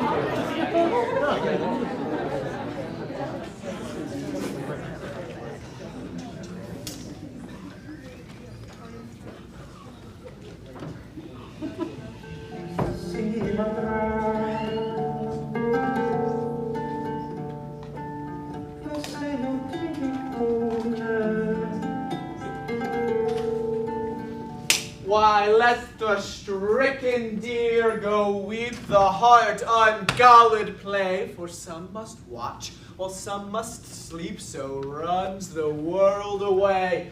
Horatio, I'll take the ghost's word for 1,000 pounds, didst thou perceive? Very well, my lord. Upon the talk of the poisoning. I did very well note him. Oh, come, some music. Come, some recorders. For if the king likes not the comedy, why then he likes it not, perdie. Come, some music. Good my lord, vouchsafe me a word with you. Sir, a whole history. The king, sir. What of him? Is in his retirement marvelous distempered. With drink? No, my lord, rather with choler. The queen, your mother, in most great affliction of spirit, hath sent me to you. You are welcome. Nay, good my lord, this courtesy is not of the right breed. If it shall please you to make me a wholesome answer, I will do your mother's commandment. If not, your pardon and my return shall be the end of my business. Sir, I cannot. What, my lord? Make you a wholesome answer, my wit's diseased. But to the matter, my mother, you say? Then thus she says, your behavior hath struck her into amazement and admiration. Oh, most wonderful son that can so astonish a mother. But is there no sequel on the heels of this mother's admiration in part? She desires to speak with you in her closet ere you go to bed. So we shall, for she 10 times our mother. Have you any further trade with us? My lord, you once did love me. So I do still by these pickers and stealers. Good my lord, what is the cause of your distemper? You do surely bar the door upon your own liberty if you deny your griefs to your friend. Sir, I lack advancement. How can that be when you have the voice of the king himself for your succession in Denmark? Oh, look, here are the recorders. Let me see one. Oh, my lord, if my duty be too bold, my love is too unmannerly. Will you play upon this pipe? Believe me, I cannot. I do beseech you. I know no touch of it, my lord. Why, look you here.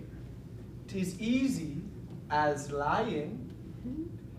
Govern these ventages with your fingers and thumb. Give it breath with your mouth, and it will discourse most eloquent music.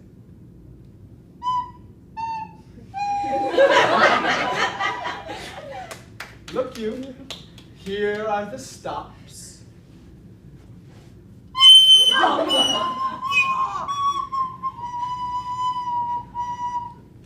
But these cannot I command to any utterance of harmony. I know not the skill. Why, look you now, how unworthy of a thing you make of me. You would play upon me. You seem to know my stops. You would pluck out the heart of my mystery and sound me from my lowest note to the top of my compass. There is much music, such excellent voice in this little organ, yet cannot you make it speak. Blood, do you think I am easier to be played upon than a pipe? Call me what instrument you will, though you can fret me, you cannot play upon me. God bless you, sir. My lord, the queen what? The queen what? The queen will speak with you then presently!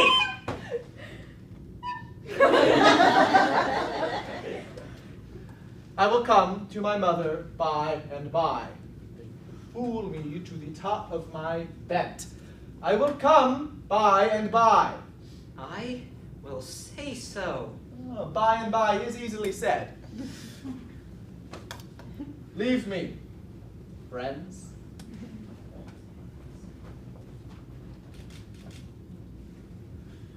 'Tis now the very witching time of night, when churchyards yawn and hell itself breathes out contagion to this world. Now I could drink hot blood and do such bitter business as the day would quake to look on. Soft, now to my mother, and how in my words, soe'er she be shent, to give them seals, never my soul consent.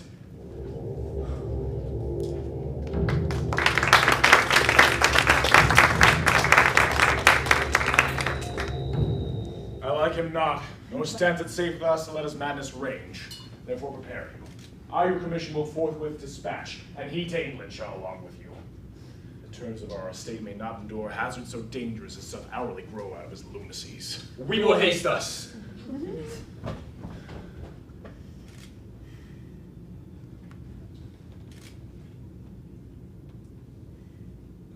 My lord?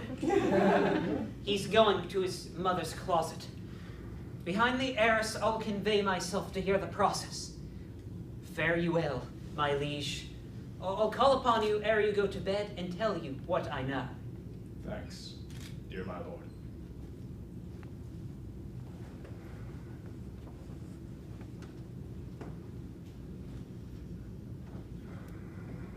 My offense is rank. It smells to heaven. Hath a primal eldest curse upon it, a brother's murder. Pray can I not? Though inclination be as sharp as will, I stand in pause where first I shall begin, and both neglect. What if this hand were thicker than itself with brother's blood? Is there not rain enough in the sweet heavens to wash it white as snow? Then I'll look up. My fault is past. Oh, but what form of prayer can serve my turn? Forgive me my foul murder? That cannot be, as I am still possessed of those effects for which I did the murder. My crown, mine own ambition, my queen. Can one be pardoned and retain the offense? Oh, wretched state. Oh, bosom black as death! Oh, limed soul that struggling to be free art more engaged. Help, angels, make essay. Bow stubborn knees and heart with strings as strong as steel. Be soft as sinews of the newborn babe. All may be well.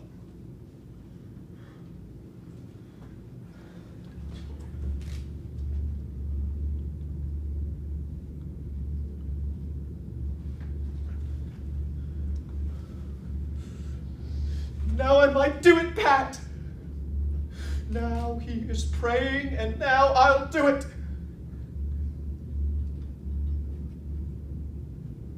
And so he goes to heaven, and so am I revenged. That would be scanned. A villain kills my father, and for that I, his sole son, do this same villain send to heaven? Oh, this is hire and salary, not revenge. He took my father grossly, full of bread, his crimes broad blown, and where his audit stands, who knows save heaven? But in our circumstance and course of thought, 'tis heavy with him. And am I revenged to take him in the purging of his soul when he is fit and seasoned for his passage? No. Up, sword, and know thou a more horrid hent. when he is drunk, asleep, or in his rage, or in the incestuous pleasure of his bed, at gaming, swearing, or about some other act with no relish of salvation in it, then trip him, that his heels may kick at heaven, and his soul be as damned and black as hell whereto it goes. My mother stays. This physic but prolongs thy sickly days.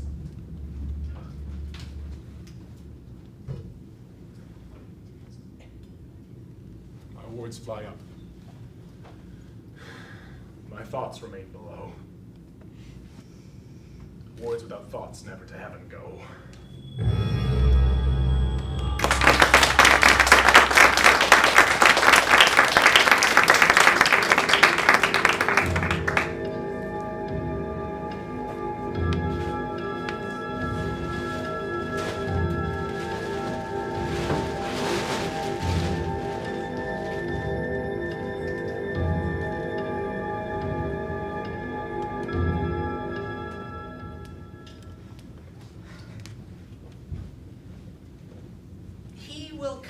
Straight. Look, you lay home to him. Pray, be round with him. Mother, mother, mother! I'll warrant you. Fear me not. Withdraw, I hear him coming.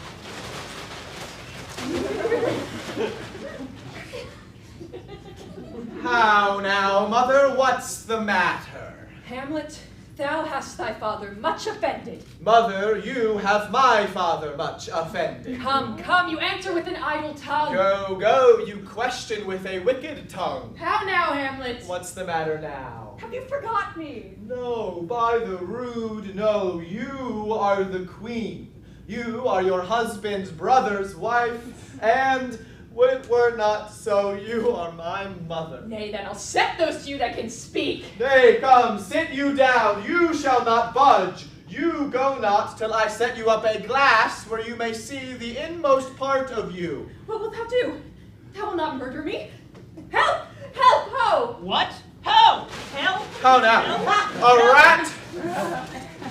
Dead for a ducat! Dead! Oh! I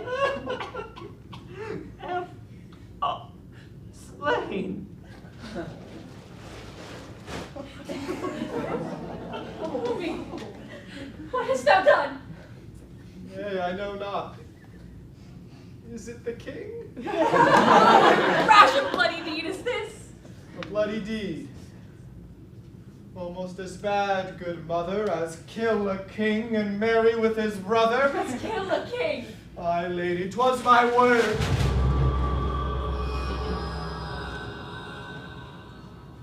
Oh, wretched, rash, intruding fool.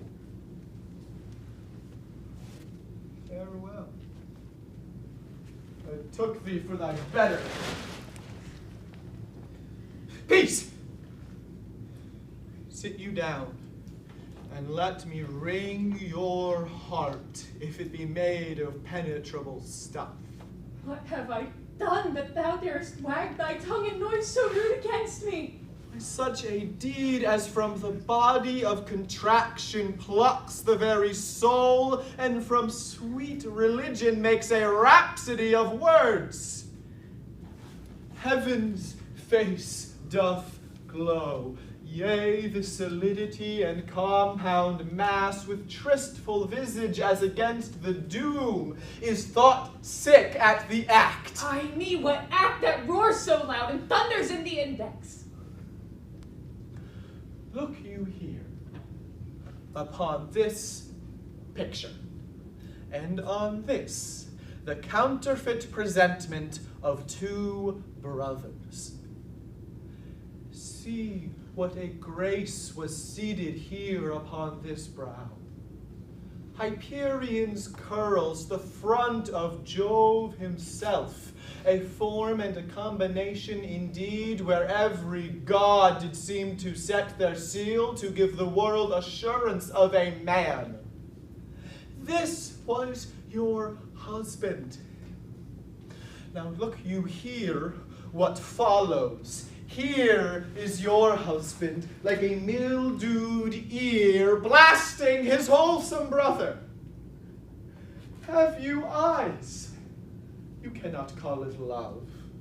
For at your age, the heyday in the blood is tame, it's humble, and it waits upon the judgment. And what judgment would step from this to this? Speak no more. These words turn my eyes into my very soul, and there I see such black and grey spots as will not leave their taint.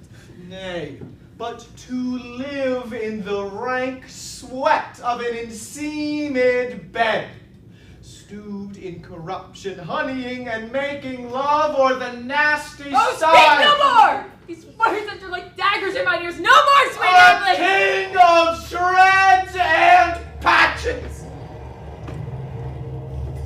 Oh, save me and hover o'er me with your wings, you heavenly gods. What would your gracious figure? Alas, he's mad. Do you not come, your tardy son, to chide that lapsed in time and passion lets go by the important acting of your dread command? Oh, say! Do not forget, this visitation is but to whet thy almost blunted purpose. Look, amazement on thy mother sits. Stand between her and her fighting soul. Speak to her, Hamlet.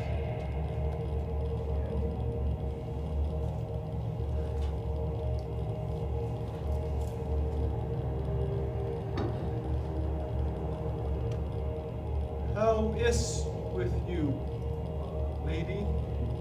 Alas, how is with you that you do bend your eye on vacancy and with the incorporeal air do hold discourse? On him, on him! Look you, how pale he glares! His form and cause conjoined, preaching to stones would make them capable. Do not look upon me, lest with this piteous action you convert my stern affect. What I have to do will want true color, tears perchance for blood. To whom do you speak this? Do you see nothing there? Nothing at all, yet all that is I see. Did you hear nothing neither? No, nothing but ourselves. Look you, how it steals away! My father in his habit as he lived! Look you, even now, out the portal! This is the very coinage of your brain. This bodiless creation ecstasy is very cunning in. Ecstasy.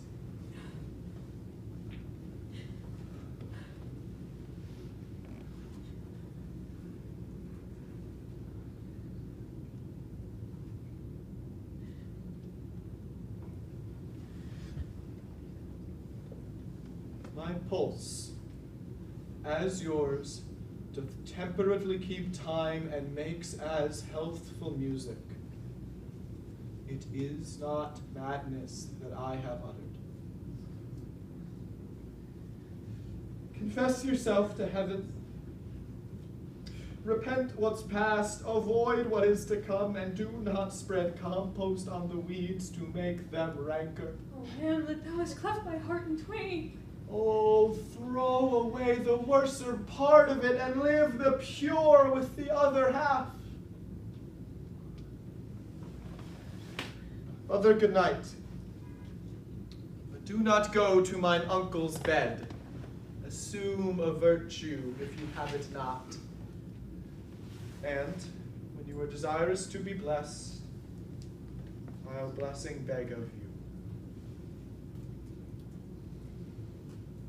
For this same Lord I do repent. But heaven hath pleased it so to punish me with this, and this with me. I must be cruel only to be kind. Thus bad begins, and worse leaves behind. One word more, good lady. What shall I do? Not this, by no means that I bid you do. Let the bloat king tempt you again to his bed, pinch wanton in your cheek, call you his mouse, and let him, for a pair of reachy kisses, make you ravel all this matter out. That I am essentially not in madness. Be thou assured, if words be made of breath and breath of life, I have no life to breathe what thou hast said to me. I must to England. You know this? Alack, I had forgot. 'Tis concluded on. There's letters sealed, and my 2 schoolfellows, whom I will trust as I will adders fanged, they bear the mandate. They must sweep my way and marshal me to knavery. Let it work, for 'tis sport to have the engineer hoist by his own petard, and shall go hard.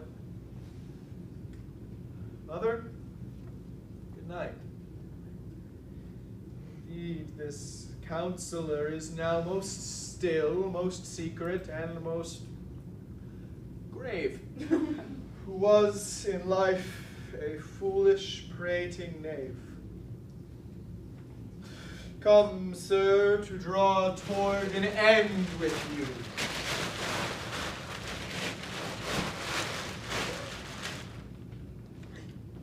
Good night, Mother.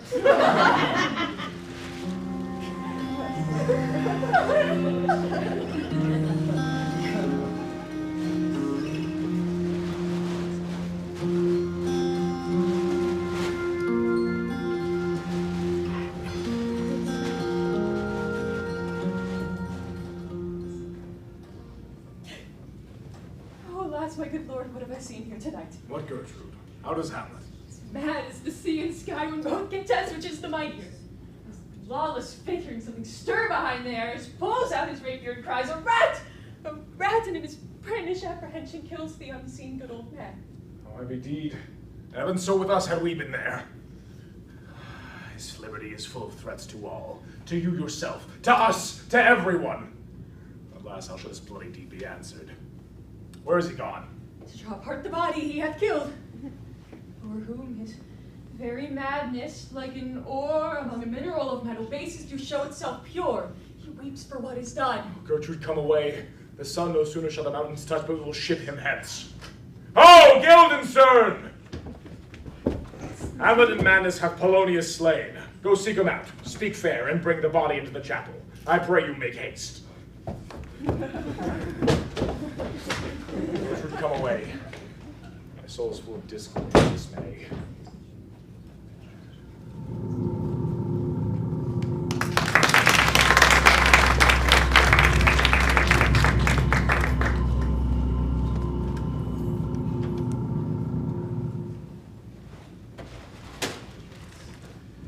Safely stowed. Hamlet! Lord Hamlet! What noise? Who calls on Hamlet? Oh, here they come. What have you done, my lord, with the dead body? Compounded it with dust, whereto 'tis kin. My lord, you must show us where the body is, and go with us to the king. The body is with the king. The king is not with the body. The king is a thing. A thing, my lord. Of nothing. Bring me to him. Hide, fox, and I'll after.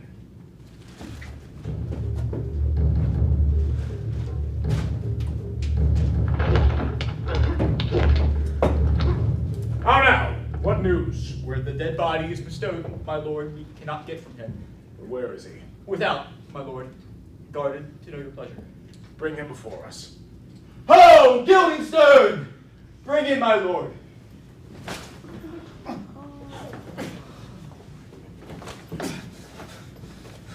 Now, Hamlet, where is Polonius?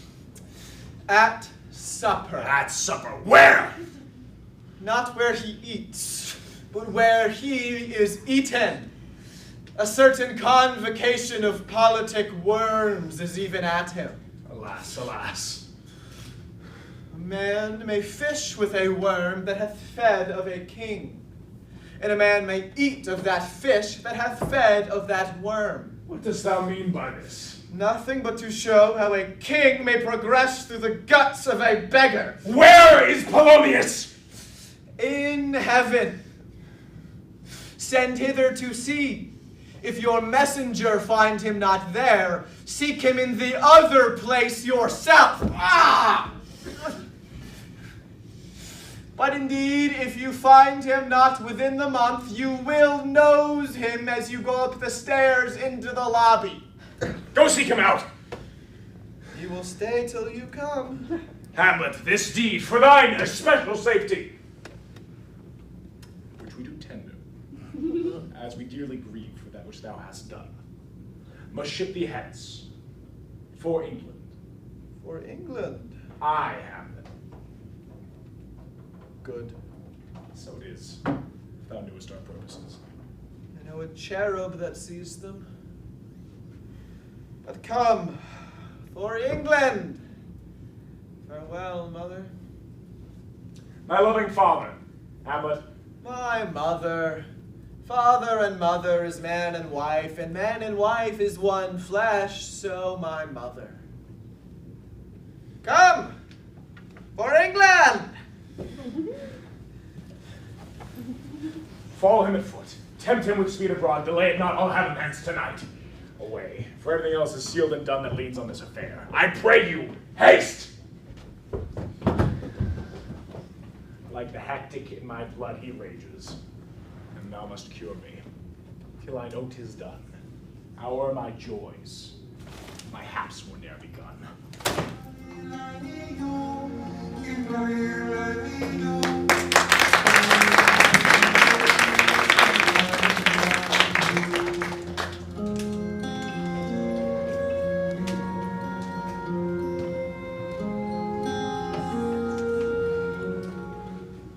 She were spoken with, for she may strew dangerous conjectures in ill-reading minds. Let her come in.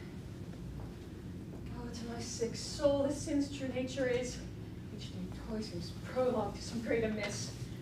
So full of heartless jealousy as guilt, it spills itself in fearing to be spilt. Where is the beauteous majesty of Denmark? How now, Ophelia? He is dead and gone, lady, he is dead and gone. At his head a grass-green turf, at his heels a stone. Nay, but Ophelia. Pray you, mark. White his shroud as the mountain snow, larded with sweet flowers, which beweft to the grave to Alas, go. my lord, look here. Showers. How do you, pretty lady? Well, God help you. They say the owl was a banker's daughter. Lord, we know what we are, but know not what we may be. God be at your table. Conceit upon her father. Pray you, let's have no words of this. But when they ask you what it means, say you this.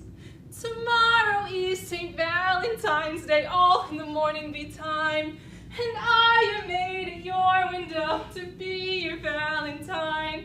Then up he rose, and on his clothes, and up to the chamber door. Let in the maid, let out a maid, never departed more. Pretty Ophelia, how long hath she been thus? I hope all will be well. We must be patient. But I cannot choose but weep to think they should lay him in the cold ground. My brother shall know of it. And so, I thank you for your good counsel. Oh, come, my coach. Good night, ladies. Good night, sweet ladies. Good night. Good night. Follow her close. Give her good watch, I pray you. This is the poison of deep grief that stems all from her father's death. Oh, Gertrude, when sorrows come, they come not spies, but whole battalions. First her father slain, next your son gone, and he most violent out of his own just remove. The people muddied, thick and unwholesome in their thoughts and whispers for good Polonius' death. and we have done but greenly in hugger-mugger to inter him. Poor Ophelia, divided from herself and her fair judgment, without the which we are pictures, or mere beasts. Last, and as much containing as all this, her brother is in secret come home from France, feeds on his wonder, keeps himself in clouds, and wants not buzzards to infect his ear with pestilent speeches of his father's death, where necessity, a matter beggared, still nothing will stick our person to arraign in ear in ear. Oh, Gertrude, this, like a murdering peace, in many places gives me superfluous death. Alack, what noise is this? Where are my Switzers? Let them guard the door.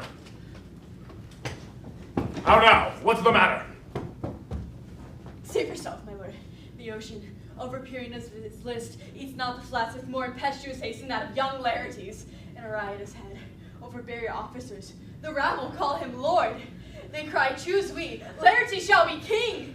Caps, hands, and tongues applauded to the clouds. Laertes shall be king. Laertes king! Cheerfully on the false ground they cry, you false Danish dogs! The doors are broke! How? Where is this king? Sirs, stand you without. We will. Oh, thou vile king! Give me my father! Calmly, good Laertes! That drop of blood that's come proclaims me, bastard! Christ cuckold to my father, brands the harlot.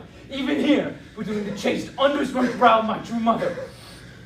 What is the cause, Laertes, that thy rebellion should look so giant-like? Let him go, Gertrude.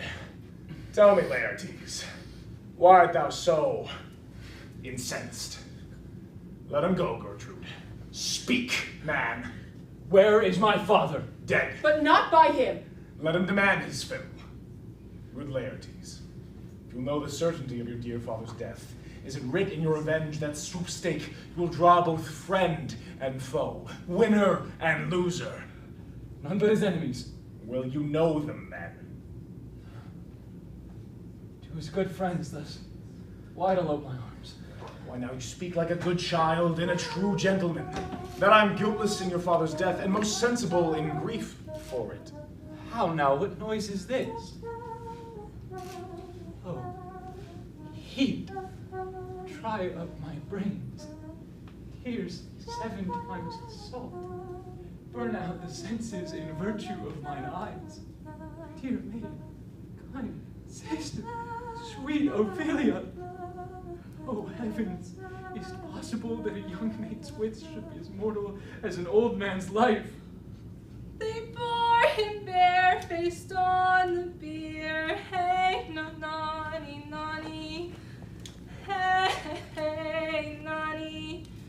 And in his grave rained many a tear. Fare you well, my dove. Hadst thou thy wits, and didst persuade revenge, it could not move thus. There's rosemary. That's for remembrance. Pray, love, remember. And there's pansies. That's for thoughts. The cock in madness, thoughts in remembrance is lifted. There's fennel for you. And columbines. There's rue for you. And here's some for me. We may call it Her Grace of Sundays. Oh, you must wear your rue with a difference.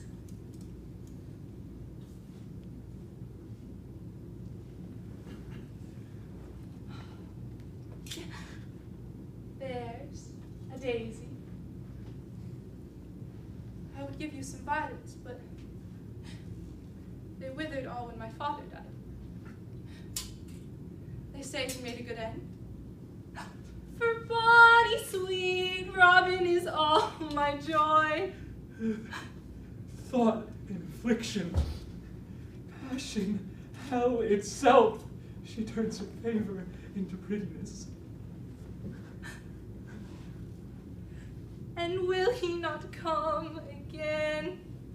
And will he not come again?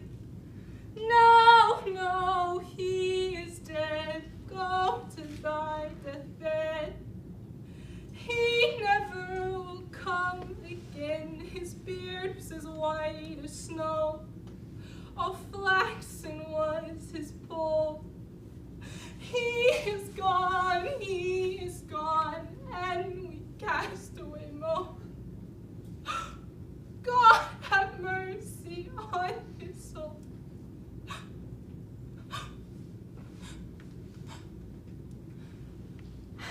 of all Christian souls,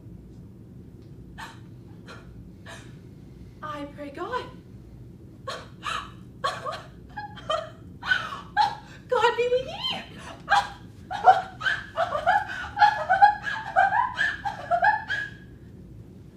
You see this? Oh God!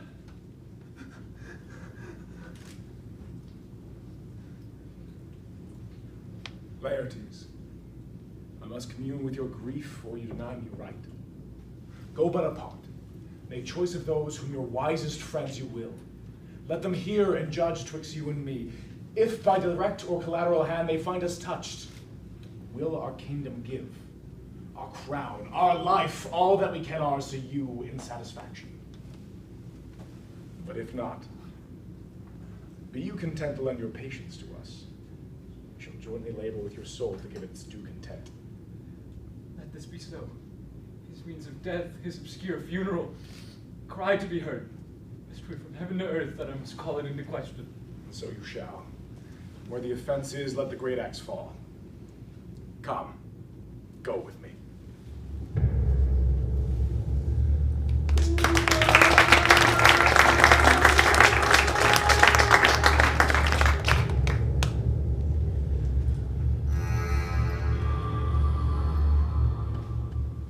What are they that would speak with me? Sailors, sir. They say they have letters for you. Let them come in.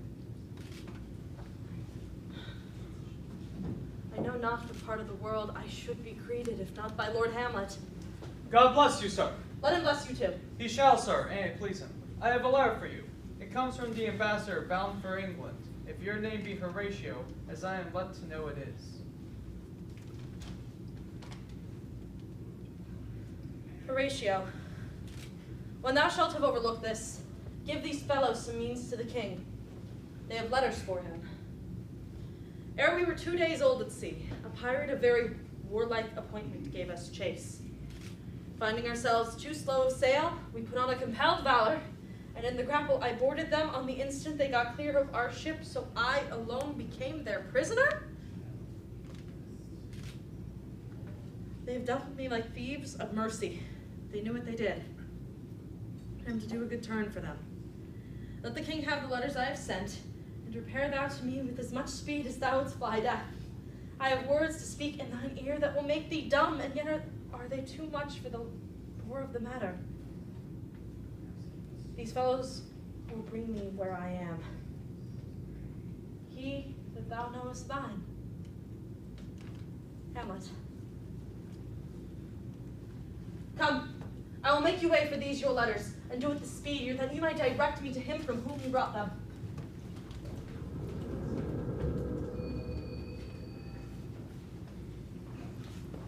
Now must your conscience my acquaintance seal, and you must put me in heart for friend.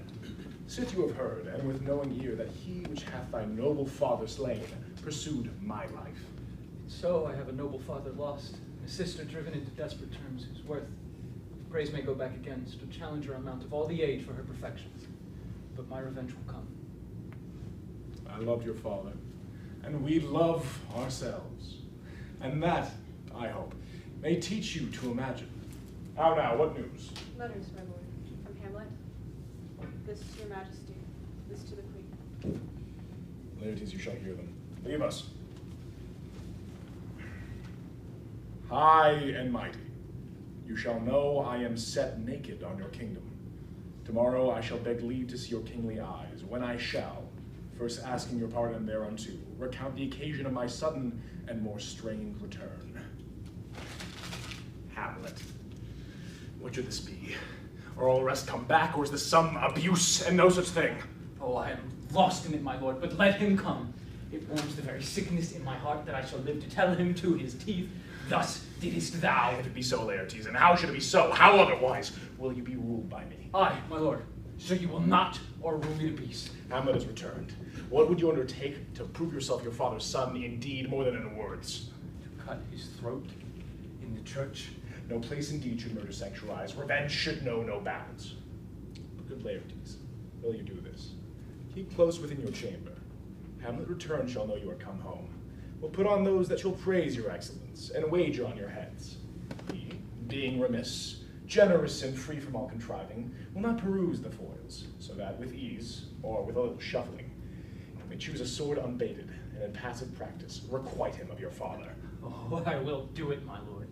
For that purpose I'll anoint my sword. I brought an unction of a mountebank so mortal that but dip a knife in it where it draws blood. No cataplasm so rare, collected from all simples that have virtue under the moon, can save that thing from death that is but scratched withal. I'll touch my point with this contagion, such that if I gall him slightly, it will mean death. Let's further think of this.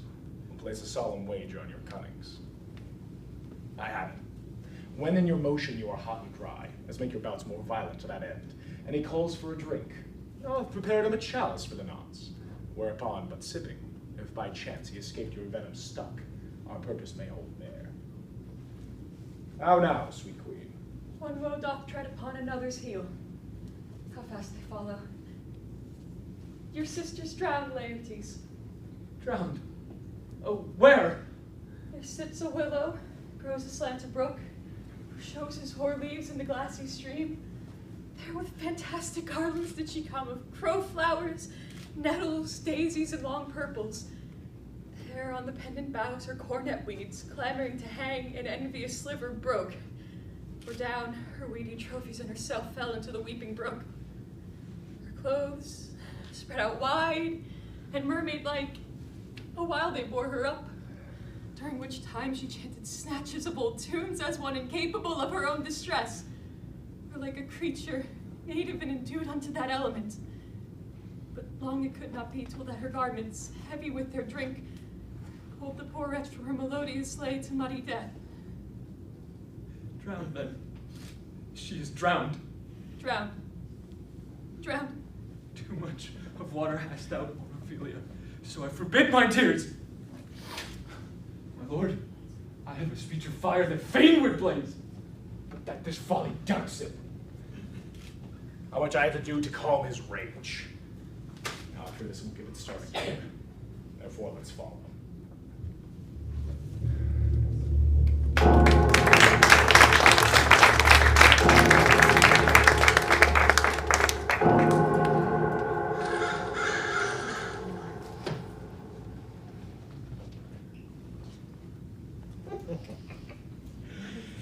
In youth, when I did love, me thought was very sweet to contract her time for my behoved. Me thought was nothing neat.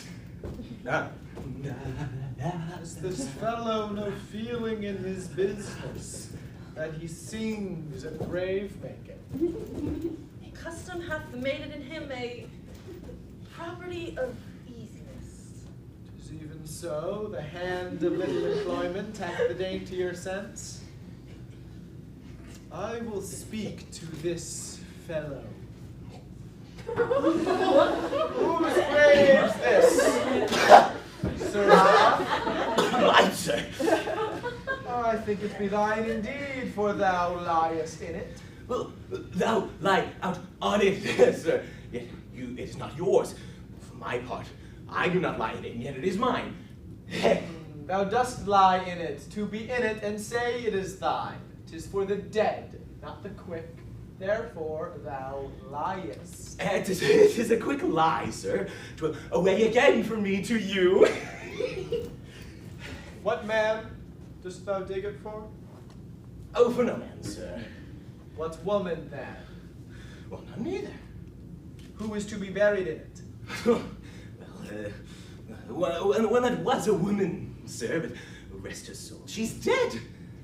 How absolute the knave is. We must speak by the card, or equivocation will undo us. How long hast thou been a grave maker? Let's see, it was the day that young Hamlet was born. Yes, he that is mad and sent to England. Aye, marry. Why was he sent into England? Why, because he was mad. He shall recover his wits there. If not, 'tis no great matter there. Why? For it will not be seen in him there, sir. For there the men are as mad as he. How came he mad? Oh, very strangely, they say. How strangely? Faith in one losing his wits. Upon what ground? Why here in Denmark?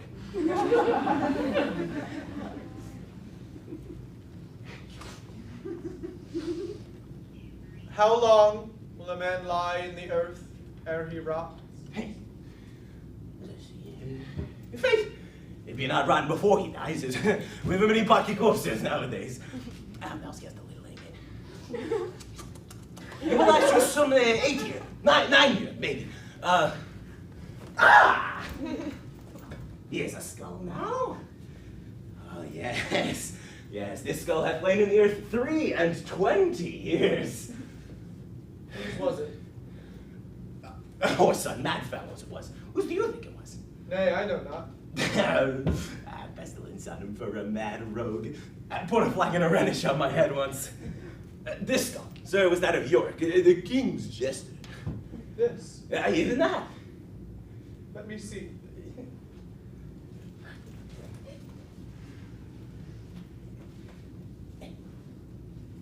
Alas, poor Yorick. I knew him, Horatio. A man of infinite jest, of most excellent fancy. Where be your jibes now? Your gambols, your songs, your flashes of merriment that were wont to set the table on a roar? Not one now to mock your own grinning. Quite chap-fallen. I prithee, Horatio, tell me one thing. What's that, my lord? Do you think Alexander looked of this fashion in the earth? Even so. Smelt so. Ha. Even so, my lord. Imperious Caesar, dead and turned to clay, might patch a wall to keep the wind away. Oh, that earth which once kept the world in awe might stop a hole to expel a winter flaw. Soft, soft sigh. Here comes the king, the queen, courtiers, and who is it they follow? And with such maimed rites, this doth betoken the corpse they follow did with a desperate hand fordo its own life. Couch we awhile, and mark.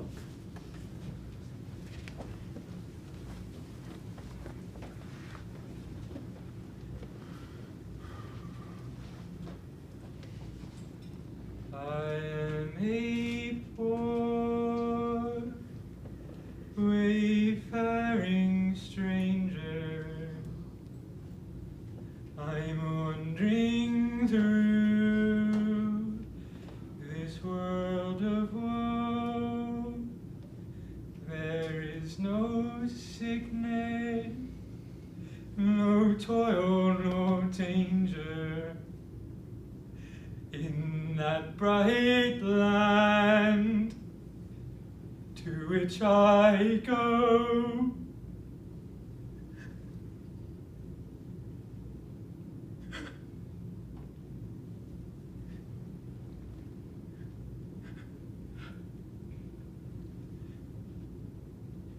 Is there no more to be done? No more be done. We should profane the service of the dead, to sing a requiem and such rest to her as to peace parted souls. Lay her in the earth then, and from her fair and unpolluted flesh may violets spring. I tell thee, churlish priest, a ministering angel shall my sister be, while thou liest howling. The fair Ophelia. Sweets to the sweet. Farewell. I thought thou shouldst have been my Hamlet's wife. I thought thy bride meant to have decked sweet maid, not to have strewed thy grave. Treble! Whoa! Full 10 times treble on that cursed head whose most wicked deed thy ingenious sense deprived thee of. Hold on the earth a while! Until I have caught her once more in mine arms. Now pile your dust upon the quick and the dead until of this flat a mountain you have made! What is he whose grief bears such emphasis? Whose phrase of sorrow conjures the wandering stars and makes them stand like wonder-wounded hearers? Devil, take thy soul! Oh, thou prayest not well! I prithee take thy hands from my throat, for though I am thus splintered and racked, yet I have something in me which with thou wiseness fear. Hold off thy hands! Pluck them asunder! Hamlet! Hamlet! Good my lord, Hamlet! What? I will fight with him upon this theme until my eyelids no longer What? wax! On what theme? I loved Ophelia! 40,000 brothers could not with all their quantity of love make up my sum. Show me what thou wilt do. Oh, he is mad, Laertes. For love of God, forbear him! Swoon, show me what thou wouldst do. Wouldst weep, wouldst fight, wouldst fast, wouldst tear thyself, drink up easel, eat a crocodile, I'll do it! Dost thou come here to whine, to outface me with leaping in her grave? Be buried quick with her, and so will I. Nay, and thou wilt rant on mouth as well as thou. This is mere madness. And for a while the fit will work on him. Anon, as patient as the female dove, when that her golden couplets are disclosed, his silence will sit drooping.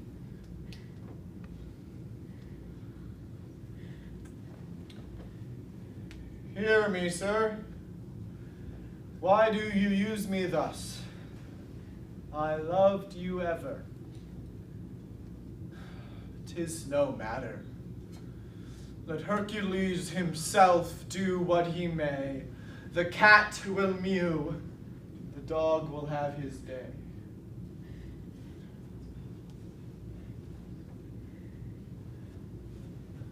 I pray you, good Horatio, wait upon him.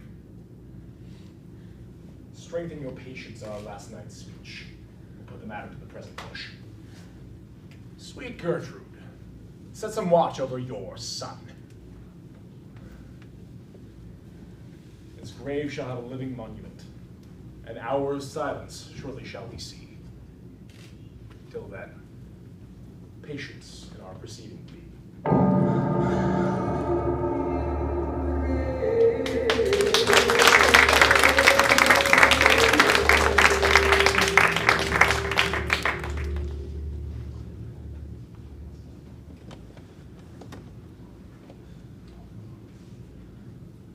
But I am sorry, Horatio.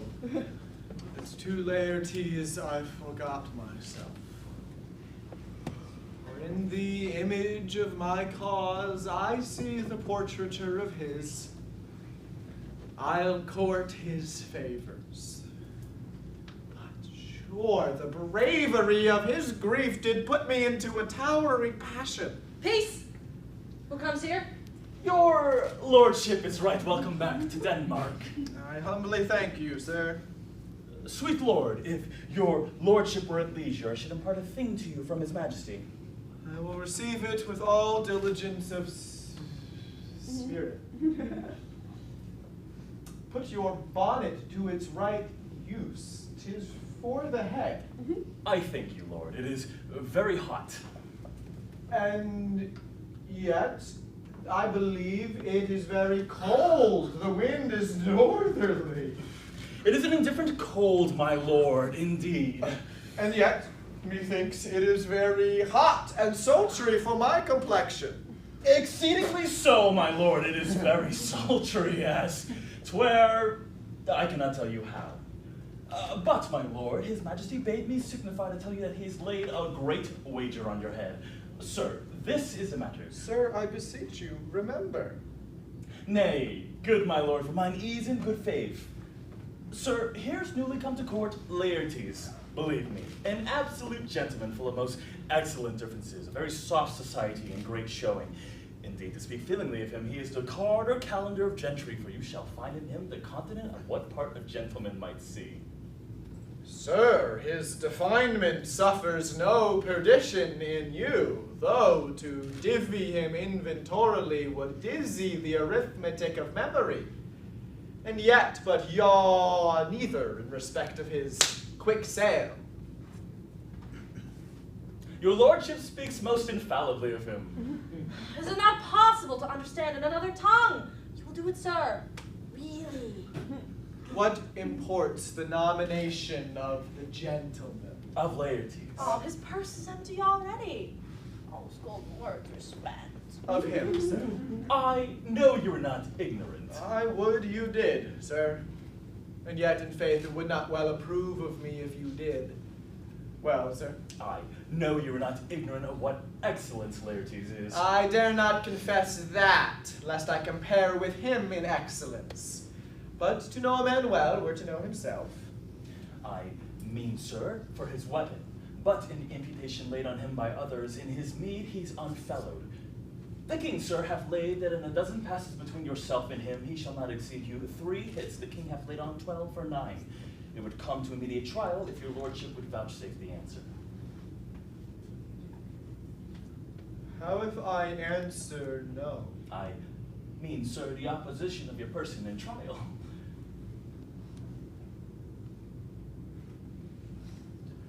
I will walk here in the hall if it please his majesty. 'Tis the breathing time of day for me. Let the foils be brought, the gentleman willing, and the king hold his purpose. I will win for him if I can. If not, I will gain nothing but my shame and the odd hits. Shall I redeliver you in so? To this effect, after whatever flourish your nature will. I commend my duty to your lordship. Yours?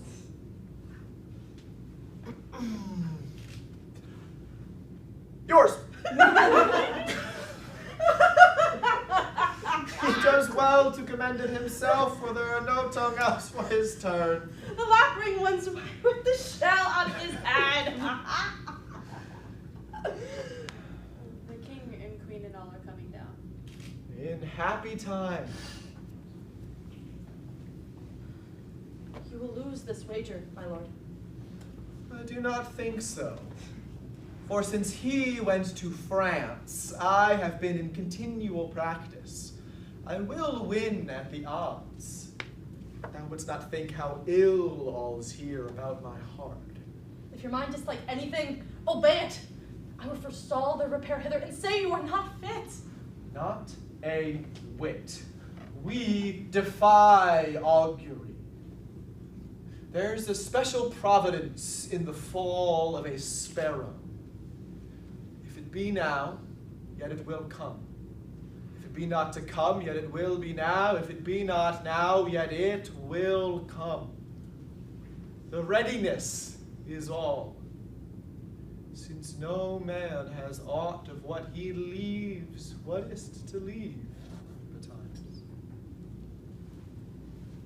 Come, Hamlet, come. Take this hand of me.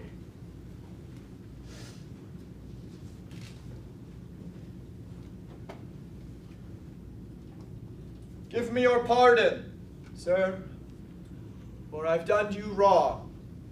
But pardon it, as you are a gentleman.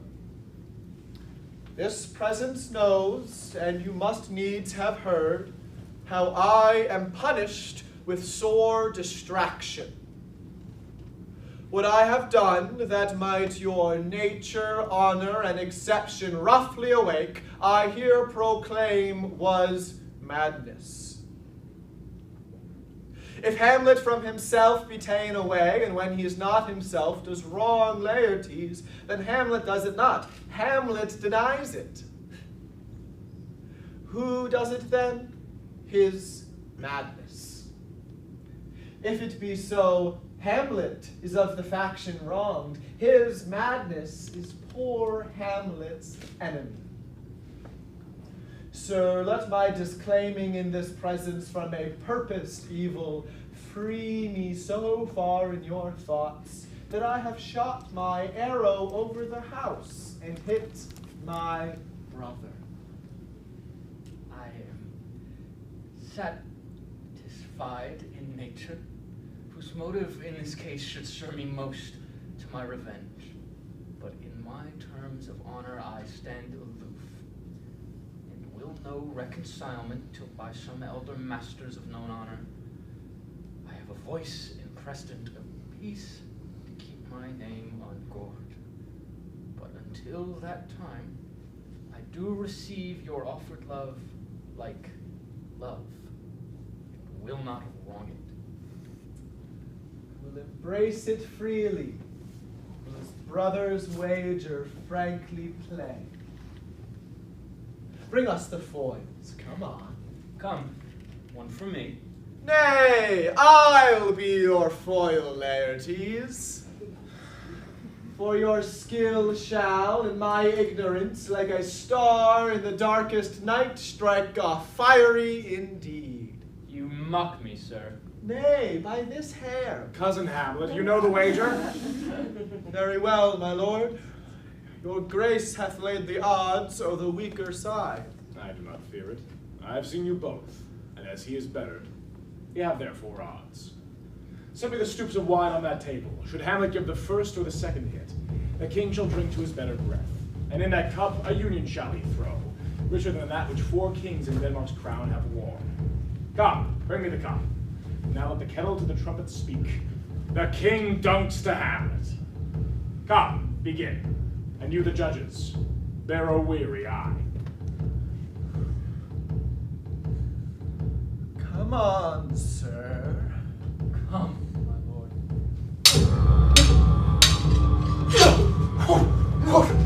One! No! Judgment! Oh, hit, a very probable hit. Well, again, Stay, give me drink. Hamlet, this pearl is thine. Here's to thy health. Give him the cup. I'll play this bout first. Set it by a while. Come.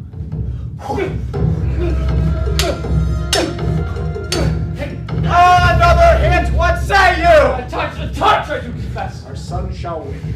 Come, Hamlet, take my napkin, rub thy brow. The queen carouses to thy fortune. Good madam. Gertrude, do not drink. I will, my lord. I pray you pardon me. Alas, is the poison come? It is too late. I dare not drink yet, madam. By and by. Come, let me wipe thy face. I'll hit him now, my lord. I do not think it. Yet, it's almost against my conscience. Come, Laertes, for the third. I pray you, pass with your best violence. I am afeard you make a wanton of me. Say you so? Come on! Nothing neither way. I want you now!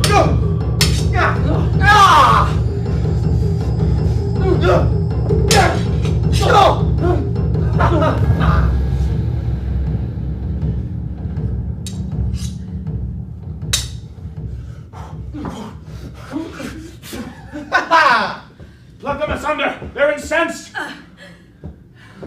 Nay, come again. Look to the queen there, ho! They bleed on both sides. How, my lord? How is it, Laertes? Oh, like a woodcock to mine own spring, Osric. I am justly killed with my own treachery. How does the queen? She swoons to see them bleed! No! The drink.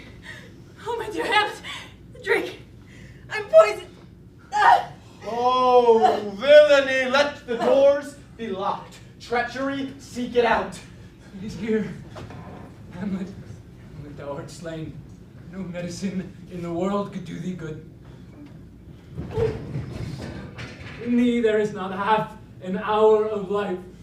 The treacherous instrument, unbaited and envenomed, is in thy hand. Lo, it has turned its foul practice unto me. Here I lie, never to rise again. I can do no more. Thy mother's poison. The king's to blame. The point envenomed too. Then venom to thy work! Defend me, friends! I am but hurt!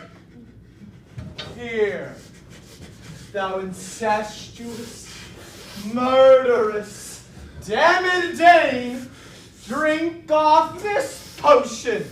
Is thy union here? Follow my mother!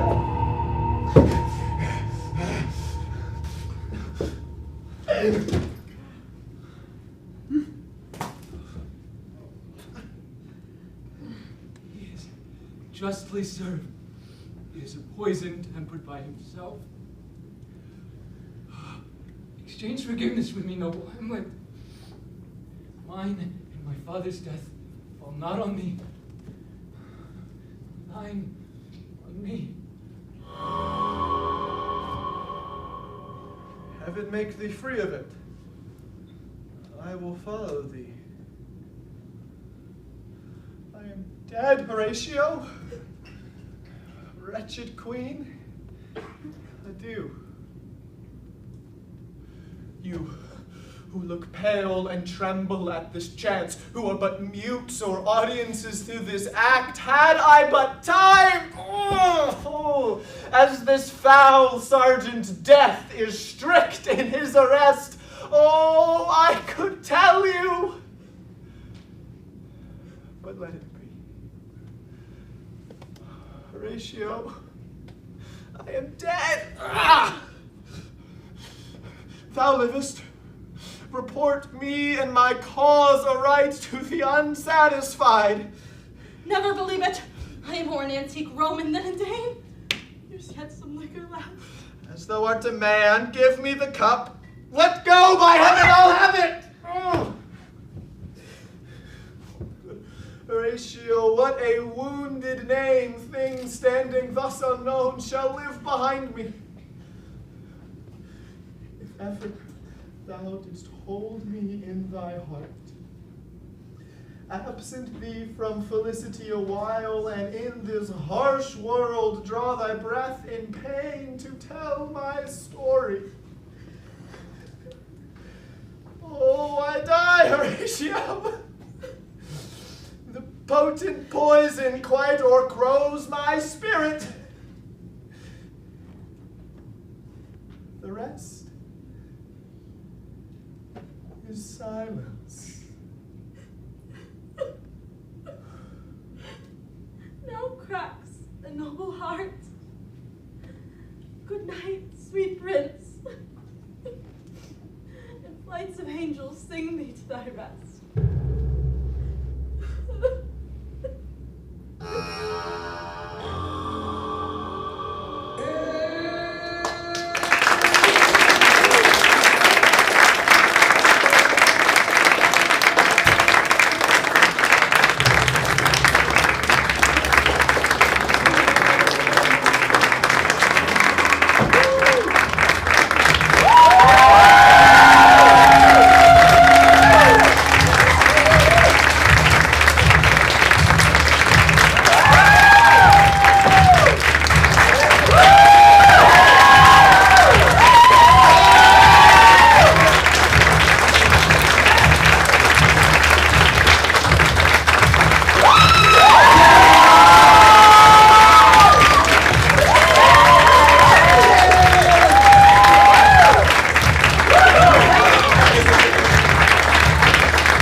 the director.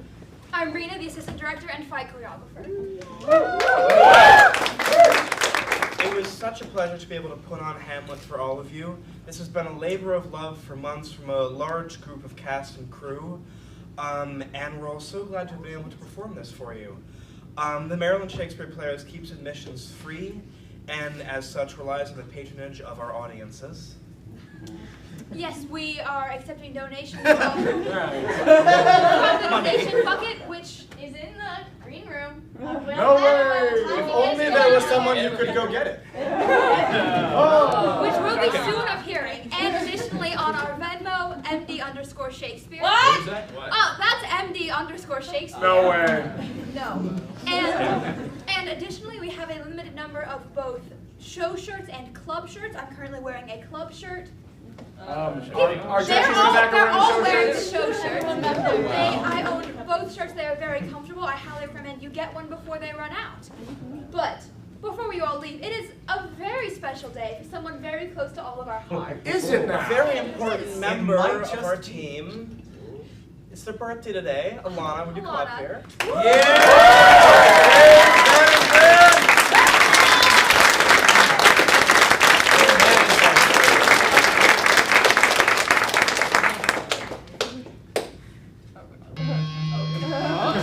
What's happening? What's happening? It's your birthday today.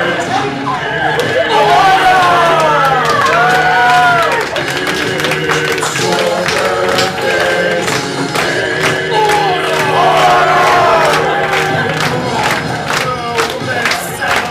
Let's celebrate. All right.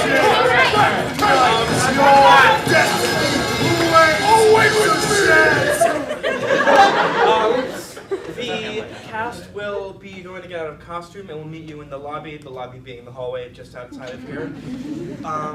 Thank you all so very much for coming out tonight, and I hope you enjoyed the show.